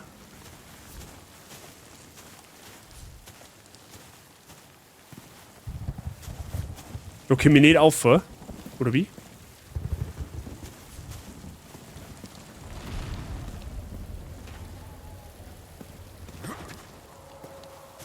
Okay, da geht's nicht auf. Okay, alles klar. Ja, ich wollte da nur mal schauen. Hätte ja sagen können. Da auch nicht, oder was? Okay, scheinbar geht's da nicht auf. Okay, Fallschaden in dem Spiel, massives Problem.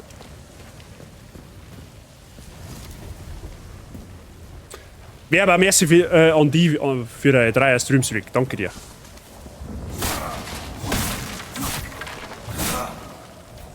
Oh, das ist auch noch los.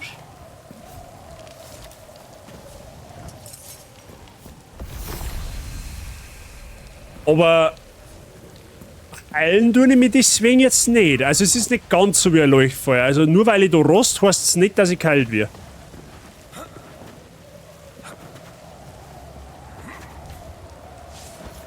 Elende Schützenhose, ja, perfekt. Die macht uns sogar besser. Macht uns zwar auch schwerer, aber sie macht uns auch ein bisschen tankier. Ein löcherner Hut des Anzünders. Ah, jetzt schau her, so schaut aus. Nein, du, das lassen wir lieber. Das ist ein Blödsinn, was du jetzt da hast. Da tut dein Hut aber da schaust du direkt aus wie lackiert. Da warten wir wieder bei Fashion übersetzt, Freunde.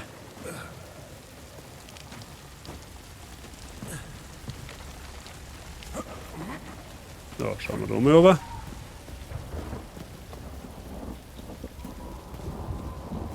Alter, der Felsen da, der schaut irgendwie aus wie ein Hund, oder bin ich der Einzige, der wo jetzt meint, dass da ein Viech steht?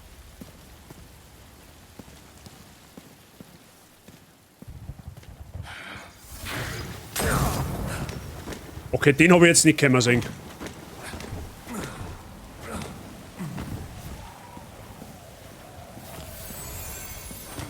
Okay, du kriegst auch Debuffs in dem Spiel. Der aber wohl meiner Gesundheit nicht wirklich was tut.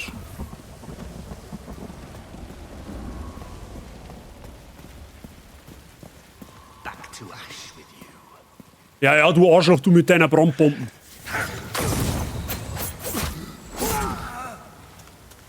Ja, der ist ganz schön flink.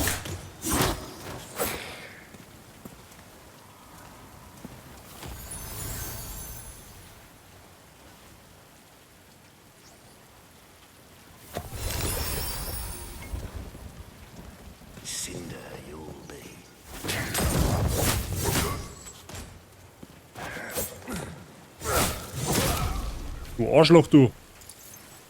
So, die Frage ist, wie komme ich da jetzt hin? Aha, Umspringer. Okay, perfekt. Ja, ein paar Münzzahl haben sie auch. Alle Fälle läuft irgendwo Rotz umeinander. Da ist. Ein bisschen Fleisch. Man wird gesagt, dass das ist, werden wir rausfinden.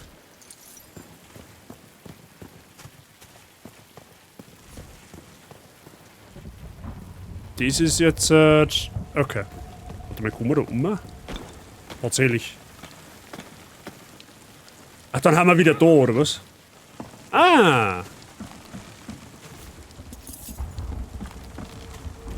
Ah, wir haben schon. Wir haben schon, Freunde. Müssen wir uns nur ein wenig mit der Orientierung befassen.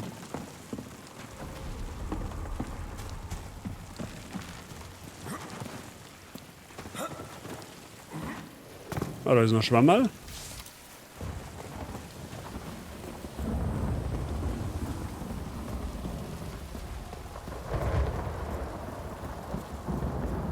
Müssen wir erkunden. Muss ja irgendwie auch einen Rückweg geben, sozusagen.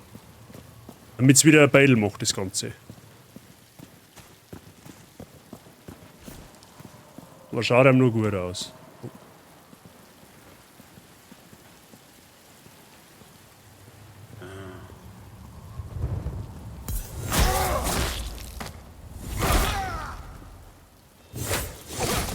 Maul halten.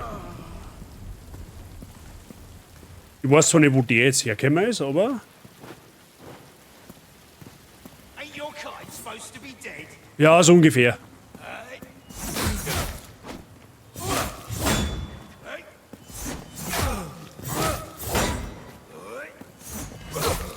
Weiter! Präparieren. Na, absolut keine gute Idee.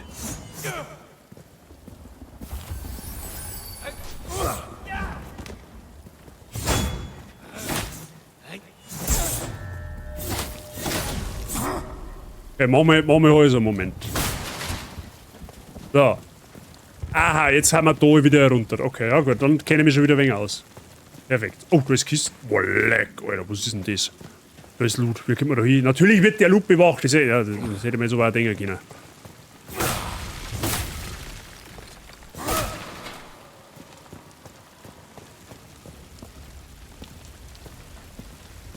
Mhm, da hinten liegt auch eine Handzeige umeinander.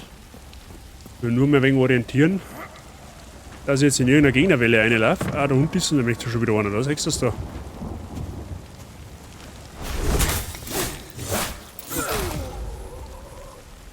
Okay, man kann auch like, so Assassin's Creed-like Sprungangriffe machen. So Attentate von oben. Na gut, dass der das nicht gespannt hat, Tom.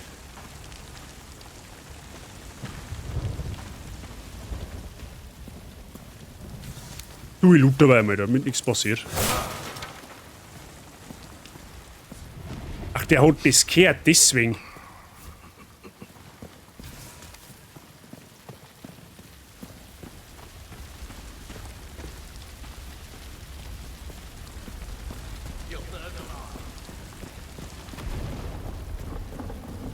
Ich bin mir jetzt nicht sicher, ob mir der gehört hat. Aber wohl schon, weil er weg ist.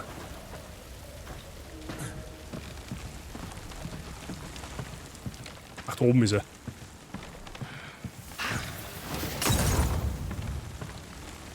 Ja, super, der wirft jetzt nur mit seinen Mollys umeinander, oder? Au.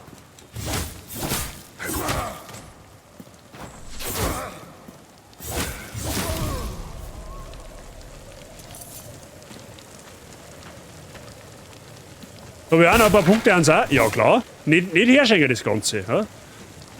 Für die sind sie ja da. Oh, das. Was haben wir da noch? Spitzhacke. Nehmen wir. Ich muss auf alle Fälle wieder so ein Lagerfeuer finden, damit wir Schwammerlsuppen machen können. Ja, die gehen wir schon langsam aus.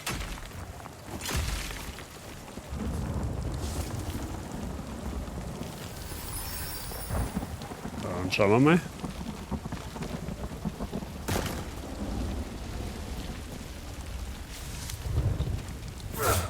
Okay, den Wohn kann man nicht kaputt machen.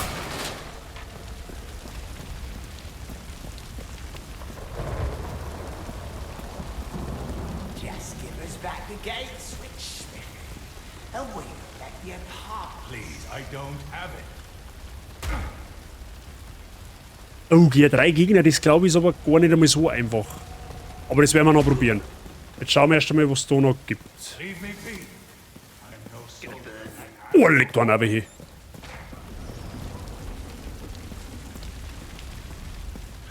Aha.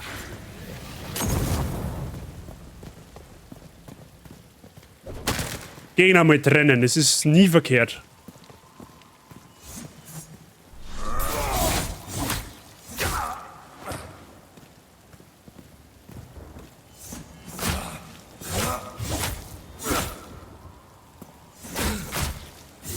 Das Parieren kriege ich noch gar nicht hin. Das ist noch ein wenig ausbaufähig.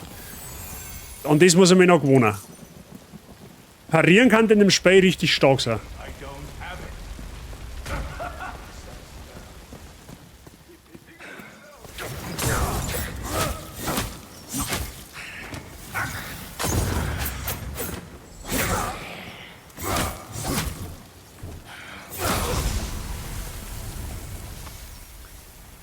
Okay, Level Up heilt mich.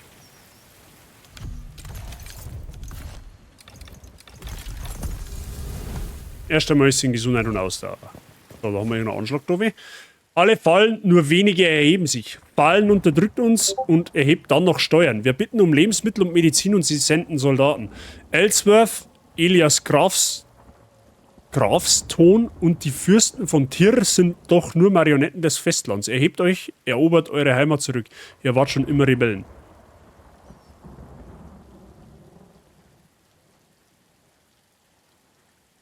Okay. Gibt's da irgendetwas? Schlüsselvorratslager. Da oben blitzt irgendetwas?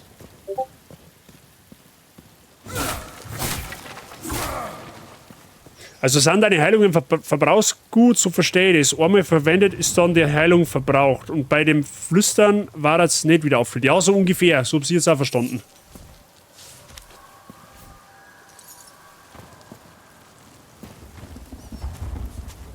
Oder der Rotz.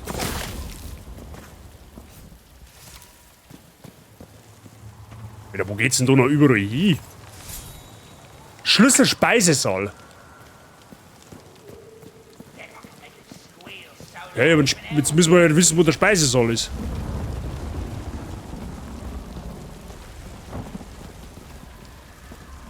Ist das da drin, oder was?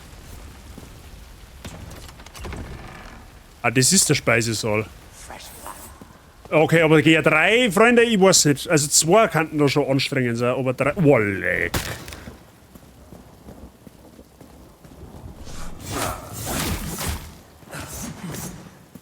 Keine Ahnung, wie ich die 3 jetzt... Ich wenn quasi angreife, kriege ich schon einen Gegenschlag. Jetzt pass auf, aber das kriegen wir schon.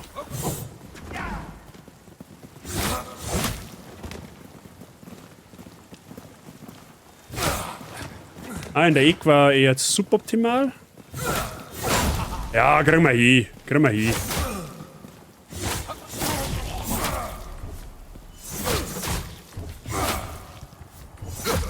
Oh, jetzt soll ich aber langsam einmal.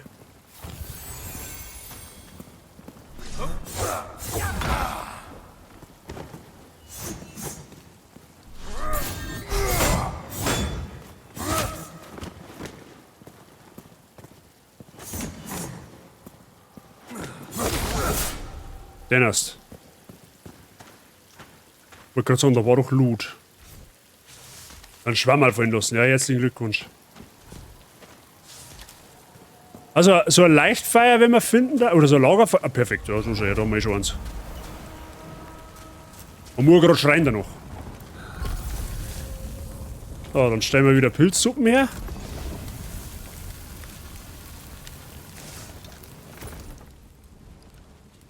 So, und dann haben wir ja quasi... Können wir ja das wieder ausrüsten. Genau, dann haben wir wieder 9 Stück. Okay, man muss quasi viel craften und viel looten, damit man halt gut durchs Spiel kommt. Okay. So, wir haben jetzt... Wir müssen aber irgendwie 2 Schlüssel finden. Einen für den Vorratsraum, der ist da oben, glaube ich, irgendwo gewesen. Wenn mich nicht alles täuscht, war der da irgendwo, oder? Nein, da war er nicht. Wo ist denn der gewesen? War der weiter hier vorn?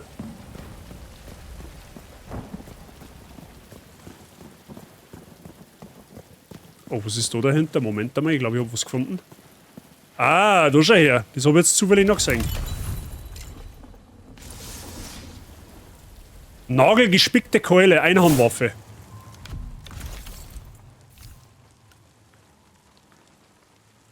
Die ist rot hinterlegt. Warum ist die rot hinterlegt? Ach, weil man da Geschicklichkeit, weil man da gewisse Anforderungen braucht. Das linke Symbol müsste Geschicklichkeit sein. Und was ist das andere? Ich weiß nicht. Stärke wahrscheinlich. Also bei mir gibt es heute Pizza und entweder morgen oder am Sonntag wird Chili con Carne für die Woche. Oh. Dann quasi Feinschmecker unterwegs. Perfekt. Oh, was liegt da noch? Achso, jetzt sehe ich schon, da kann man noch was nehmen. Okay. Ja, gut. Aber mir geht da irgendein Tier geht mir jetzt ab. Wir haben doch vorher ein Tier gefunden, wo ich gesagt habe, da müsste man noch irgendwo einen Schlüssel finden. Speisesaal-Schlüssel habe ich ja gefunden. Warte mal, was sagt denn er da drin eigentlich? Den, wo wir gerade gerettet haben von den 3 Hanseln da. Mal gleich mal schauen.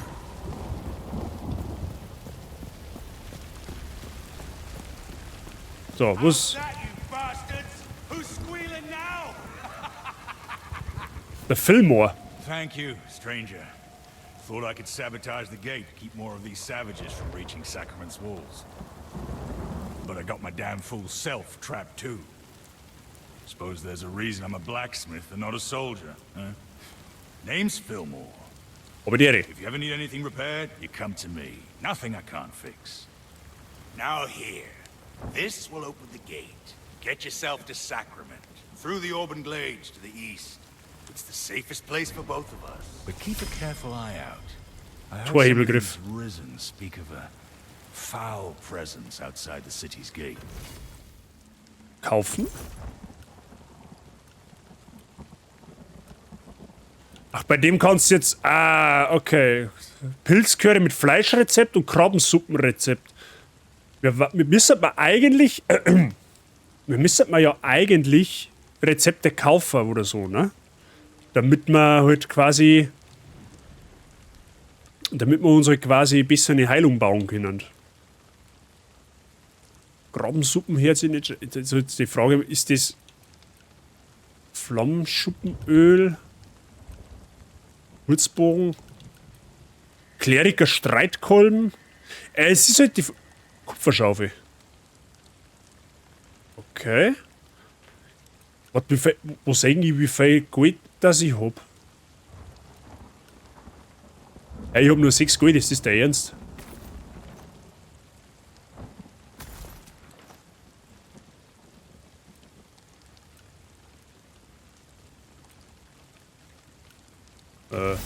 Okay. Jetzt einfach mal das Krabbensuppenrezept gekauft. Tag 41 der Erkundung dieser tiefsten Provinz. Gibt es denn keinen einzigen Ort auf ganz Sakra, den diese armseligen Leute nicht im Elend haben versinken lassen? Blicken Sie auf die uralten Ruinen überall hier und denken, dieser prächtigen Tradition wollen wir folgen. Ich habe mein Lager in einer verlassenen Küstenfestung aufgeschlagen, die einst sicherlich ein stattliches Bauwerk war. Ein Leuchtfeuer für eintreffende Schiffe und jetzt ein Denkmal schlecht ausgeführter Maurerarbeit, dem das Dach fehlt. Ich hoffe, dass es heute nicht regnet. Ja, herzlichen Glückwunsch. Das ist wohl nicht in Erfüllung gegangen. Da geht's auf. Warte mal, ist dieser Feierstätte, wo ich kochen kann, oder was? Ah ja.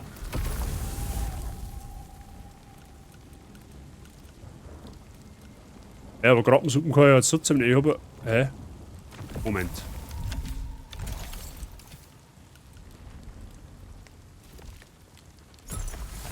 Rezept lernen, Freunde der Sonne. So, da brauche ich jetzt den Pfeilschwanzkrebs und ein Beifußkraut. Okay, dann kann ich Krabbensuppe machen. Gut, es macht keinen Unterschied, halt beides das gleiche, war quasi für Katzen, mehr oder weniger. Nur, dass ich eine andere Ressource brauche. Ja, wobei, vielleicht war es ja doch nicht für Katzen. Müssen wir mal schauen.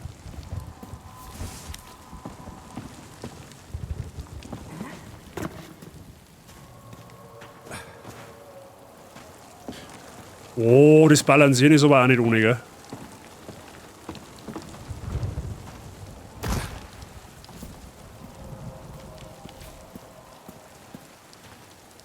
Gut, da können wir aber jederzeit wieder auf. Soweit ganz gut. Spiel gefällt mir bisher ganz gut. Sowohl optisch, als auch soundtechnisch, als auch grafisch etc. pp. Kann ich mich jetzt nicht beschweren. Die Kämpfe haben gewöhnungsbedürftig, weil du halt jetzt einfach eine Draufsicht hast, wie bei Diablo. Und es hat so gesehen noch kein Diablo gegeben, das wo sie wie ein Souls-like spielt. Also von daher ist bisschen gewöhnungsbedürftig, aber so an und für sich ist es spielgeil. Ja, auf alle Fälle die Kisten da mit. Einziger Zweck, Einhandwaffe. Es ist ein Messer, also ein Dolch quasi, es ist eine Schneidwaffen. Ach, du kannst auch keine Waffen ausrüsten, wenn du die Stats nicht erfüllst. Okay, I see what it is, man. Ah, keine schlechte Sache nicht.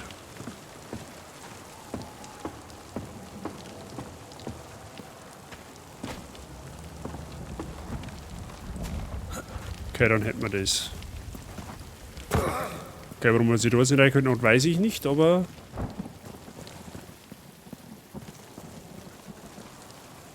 Jetzt auch noch weiter.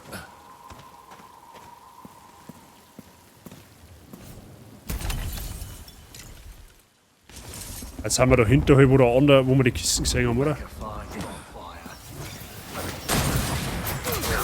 Alter, der geht an.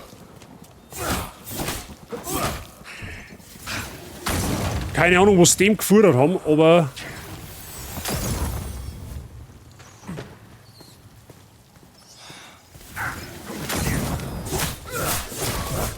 Schnauze, Paul. Jetzt haben wir 2 von denen, oder was? Tatsächlich.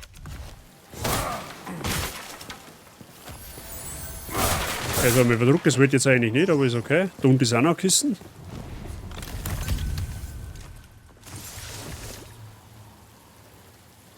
Heilige Gefangenenbeinlinge. Machen uns schlechter? Achso, na, weil die deutlich besser ist. Heilige Scheiße. Okay, ja gut.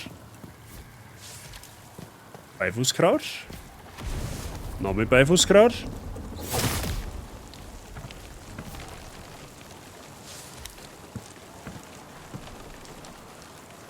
Ah, da kommt man da unten. Ich hab's schon gesehen.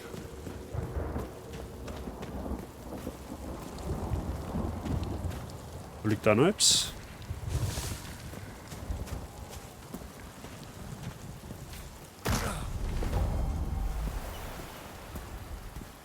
Hä?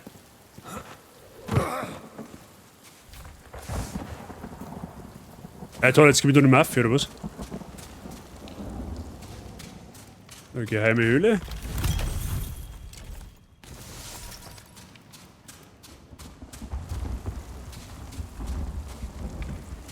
Okay, scheiße. Ich wollte da eigentlich...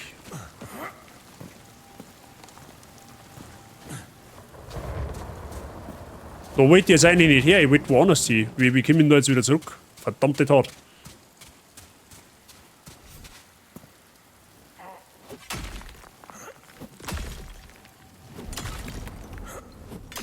Kannst du mir jetzt so bauen?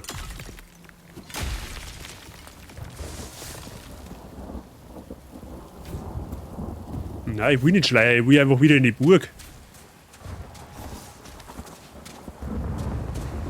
Ach, wir haben ja da wieder am Strand, jetzt okay. Ja, dann ist so kein Stress.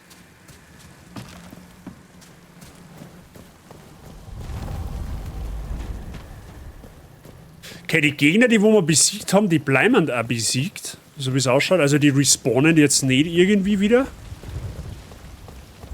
Was an und für sich ja schon mal keine schlechte Sache nicht ist. Das heißt, wenn du da den Weg einmal geklärt hast, dann bleibt er auch geklärt. Aber wie komme ich da unten jetzt hin?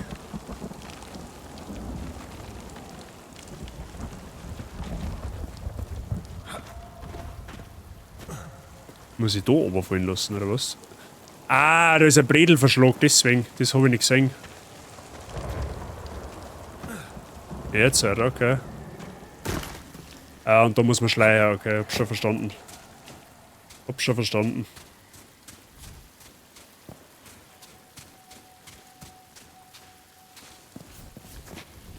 Ah, Rohstoff ist erschöpft, okay, ja gut. Ja, die Kisten, die möchte ich aber jetzt schon rein, ne? Weil die habe ich jetzt entdeckt, die will ich haben.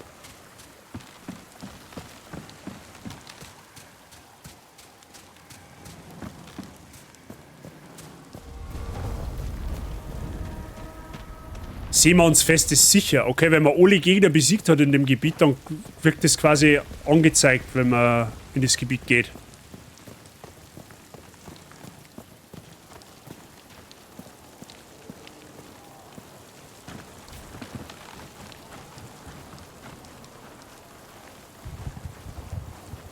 Ah.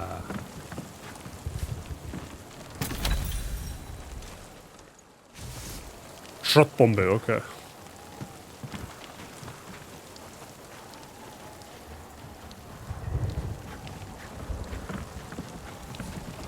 Okay, jetzt müssen wir da hinten irgendwo das Tor auflassen, aber irgendwie, jetzt muss ich die Tiere noch mal suchen, weil das gibt's ja nicht. Ich hab doch da irgendwo ein Tier gefunden gerade.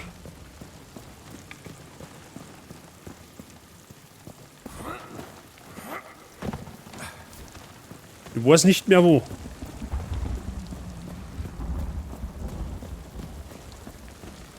Na, du warst nicht. Moment.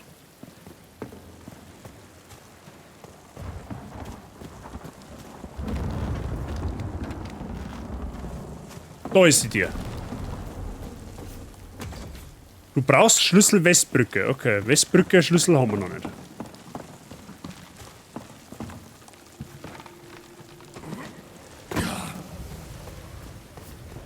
So, und da hinten müssen wir irgendwie das Tor aufmachen.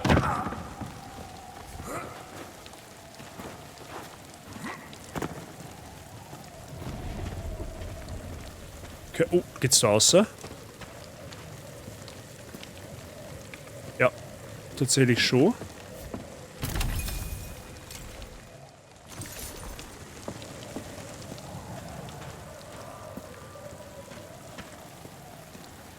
Also wenn man da überall hinkommt, wo man jetzt hier sagt, na herzlichen Glückwunsch.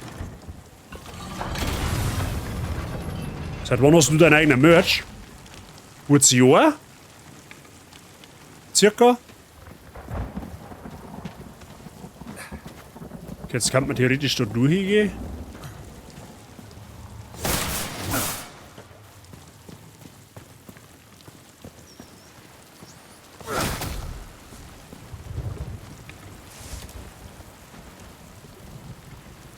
So, das von deinen Hosen war was für da wird. Ja, dann gönn dir.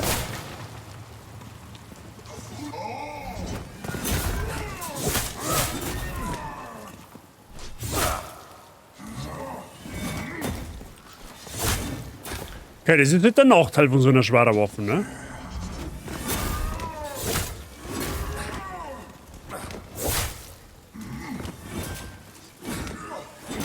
Au, voll eingerannt.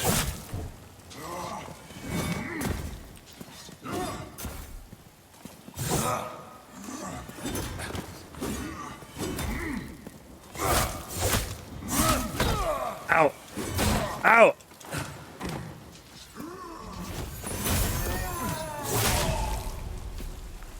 Wenn es doch dein Maul hältst.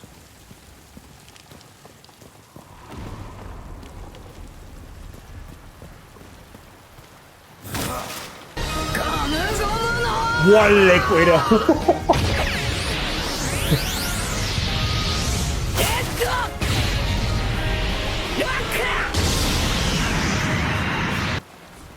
Du musst nicht großartig sein, um etwas zu beginnen.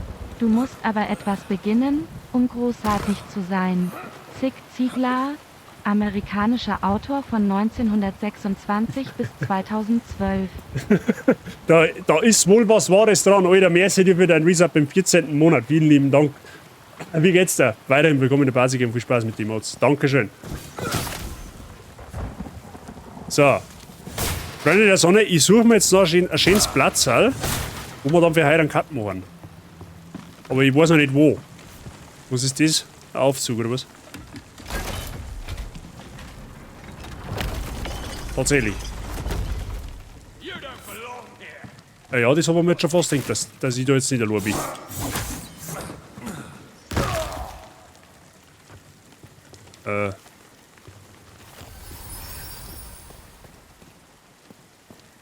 Aha, da geht's dann wohl weiter, okay.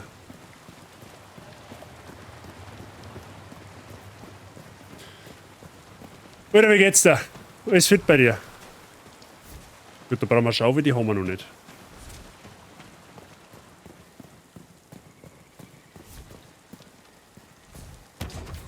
Schlüsselvorratslager, den haben wir auch noch nicht.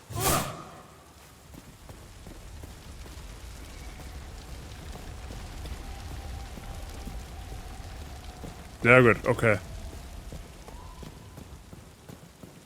Was, danke der Nachfrage, ist sehr gut, das hört man gern.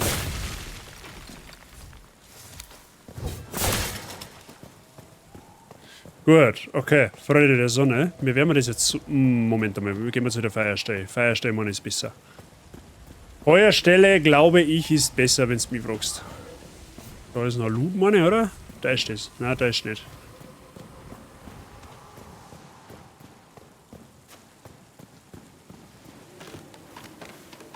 Wieder rauf.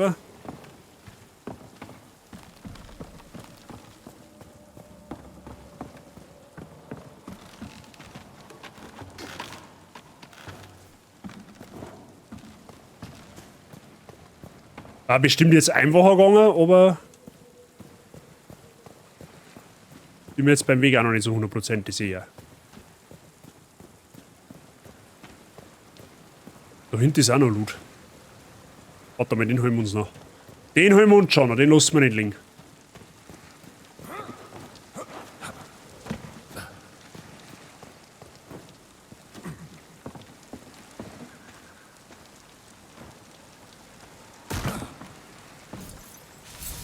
Vorratslager, ah, da schon her.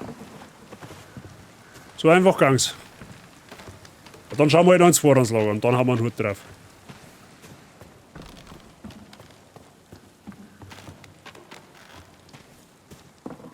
Das war aber die Westbrücke da, glaube ich, oder? Ja genau, das war Westbrücke, Vorratslager. Wo war denn jetzt Vorratslager wieder zu fix?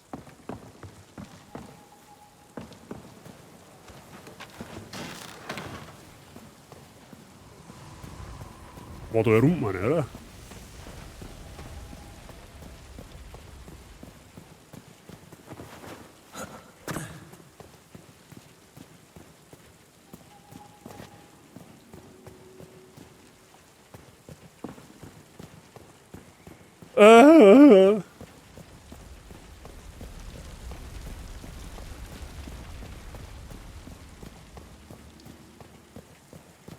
Na, da ist durchgegangen oder was nicht?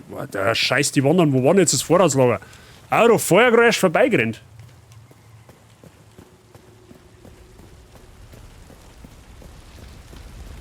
Das ist etwa da herin irgendwo.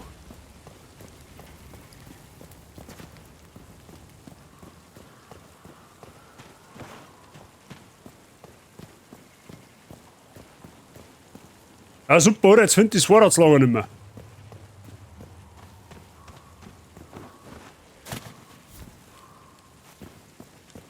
Du warst doch da heraus.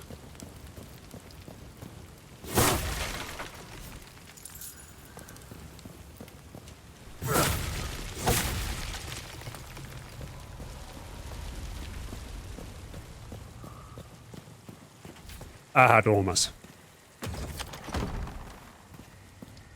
Da machen wir das Vorratslager noch auf.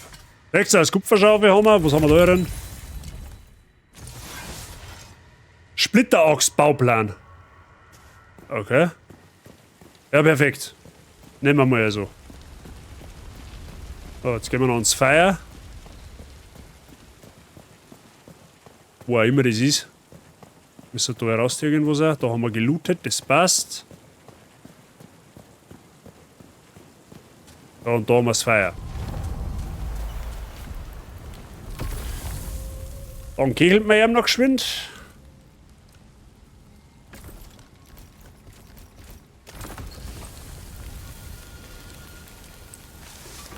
Da haben wir 7 Grappensuppen und noch 4 Schwammerlsuppen. Perfekt, dann haben wir 11 Heilung. Freunde der Sonne, da machen wir für heute einen Cut. Okay? Jetzt ist halb 8. Ich weiß jetzt gar nicht, wann der Mike live geht. Oder ob er schon live ist, das weiß ich jetzt nicht. Aber wir können auf alle Fälle einmal festhalten, das Spiel macht Bock. Und da habe ich richtig viel Bock da weiter zu spielen. Jetzt schaue ich nur schnell, ob man da irgendwie speichern kann oder was.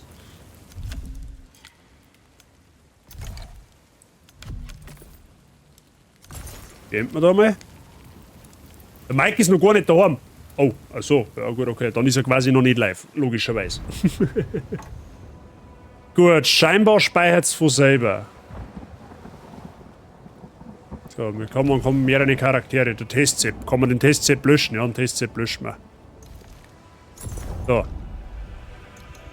Gut. Aber Tjassi, ja, das habe ich gesehen tatsächlich. So, macht sie das Spiel jetzt zu? Ja, na, vielleicht, ja, macht sie zu. Perfekt. Perfekt.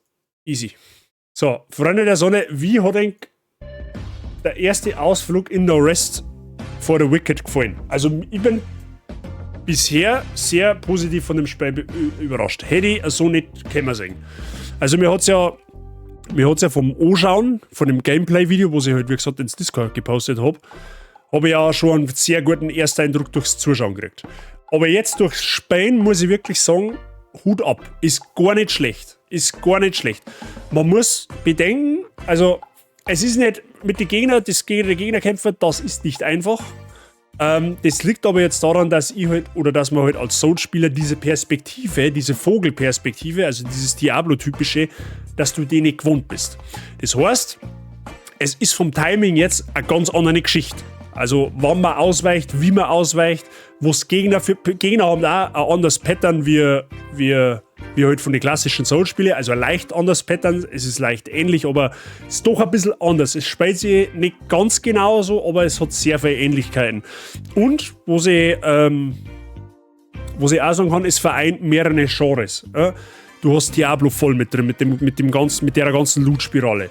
Du hast Souls halt mit drinnen, du hast Sekiro mit drin, du hast Dark Souls mit drinnen. Wer weiß, was da sonst noch alles kommt. Also es kommen mehrere Genres sozusagen oder mehrere Gameplay-Mechaniken in einem zusammen, wo es nichts Schlechtes nicht ist. Also bisher haben sie es sehr gut umgesetzt. Und ich betone nochmal, das Spiel ist im Early Access. Also das ist noch nicht das fertige Produkt und wenn das jetzt schon so gut ist, kann ich mir vorstellen, dass da noch einiges an Quality of Life Changes kommt oder dass vielleicht noch mal ein paar Performance-Verbesserungen gibt, was die Steuerung angeht. Die Steuerung an und für sich ist sehr simpel gehalten.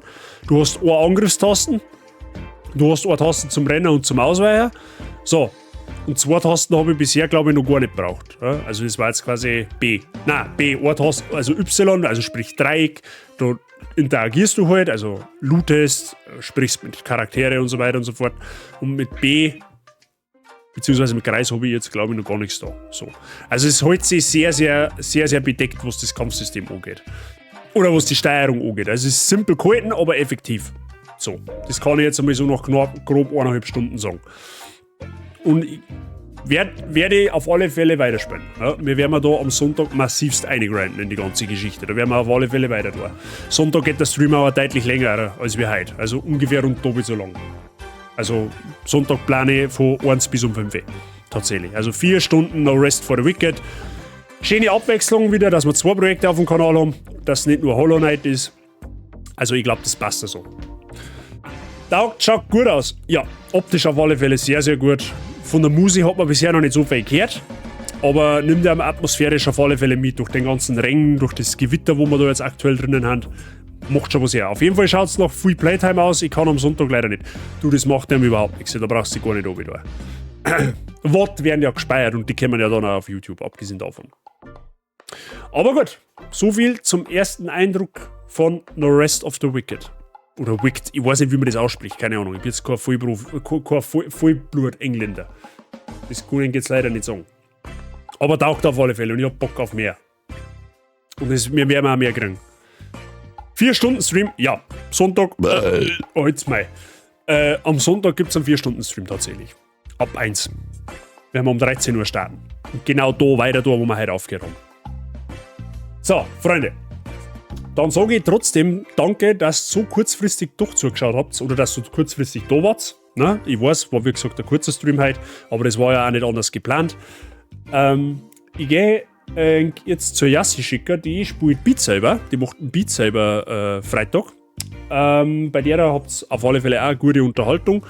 Nachher kommt wahrscheinlich, je nachdem, wohl noch der Mike live, zumindest hat er es in Discord angekündigt. Also gehe ich auch mal davon aus, dass er noch kommt, es sei denn, es wird extrem spät. Und in diesem Sinne sage ich merci, dass du warst, merci für den Resub von Price. und generell einfach vom der Fighter, der hat auch noch geresubbt. Vielen Dank dafür, fürs Dosa, fürs Zuschauen, fürs Mitschauen und so weiter und so fort. Viel Spaß bei der Yassi. Liebe da lassen, wer es noch nicht da hat. Ne? Die Yassi ist eine sehr zauberhafte Streamerin, die macht guten Content. Kommt aus Österreich, Hashtag Lieblingsnachbarn. Und F4 Wifi, weil es am Sonntag nicht da ist. Genau, mehr habe ich nicht zum sagen. Leute, zieht es in Erwägung, auf meinen Discord selber zum kommen. Ausrufezeichen Discord, da kriegst du alles mit, was mir um meinen Stream angeht, wann ich live gehe, und was für einen Tag und was für eine Uhrzeit und was für Spiele wir spielen. Schaut dem gar nicht. Die Woche sind es ein bisschen viele Pings, das tut mir an der Stelle unfassbar leid, aber machen mir hilft es nicht anders. Und wenn dir gefällt, was ich da betreibe, dann drück gerne aufs kostenlose Following. Das wird mir unfassbar schwer helfen, damit der Kanal weiter wachsen kann. Ich spiele mehrere so Spiele wie heute. Ja? Also, wenn dir das taugt hat, zieh es in Erwägung, schau mir ein oder bleib dabei. Und ja, wenn es dir nicht taugt, kannst du bei noch einen followen. Sagen wir es so, wie es ist. In diesem Sinne, ein Raid-Command müsste man auch noch haben, wenn du mich fragst. Ja, den braucht man natürlich schon. So. Da ist der Raid-Command, einmal für Subs und für Non-Subs einfach einfügen oder einfach kopieren, was ihr braucht, und bei der Yassi einfügen, und dann kennen sie die Frau aus, dass die Basigänge es einfällt, okay? In diesem Sinne, ein schöner Freitagabend euch, morgen einen schönen Samstag, wir hören uns dann am Sonntag um 13 Uhr zu No Rest of the Wicked wieder, und in diesem Sinne, 40 und habe die erreicht.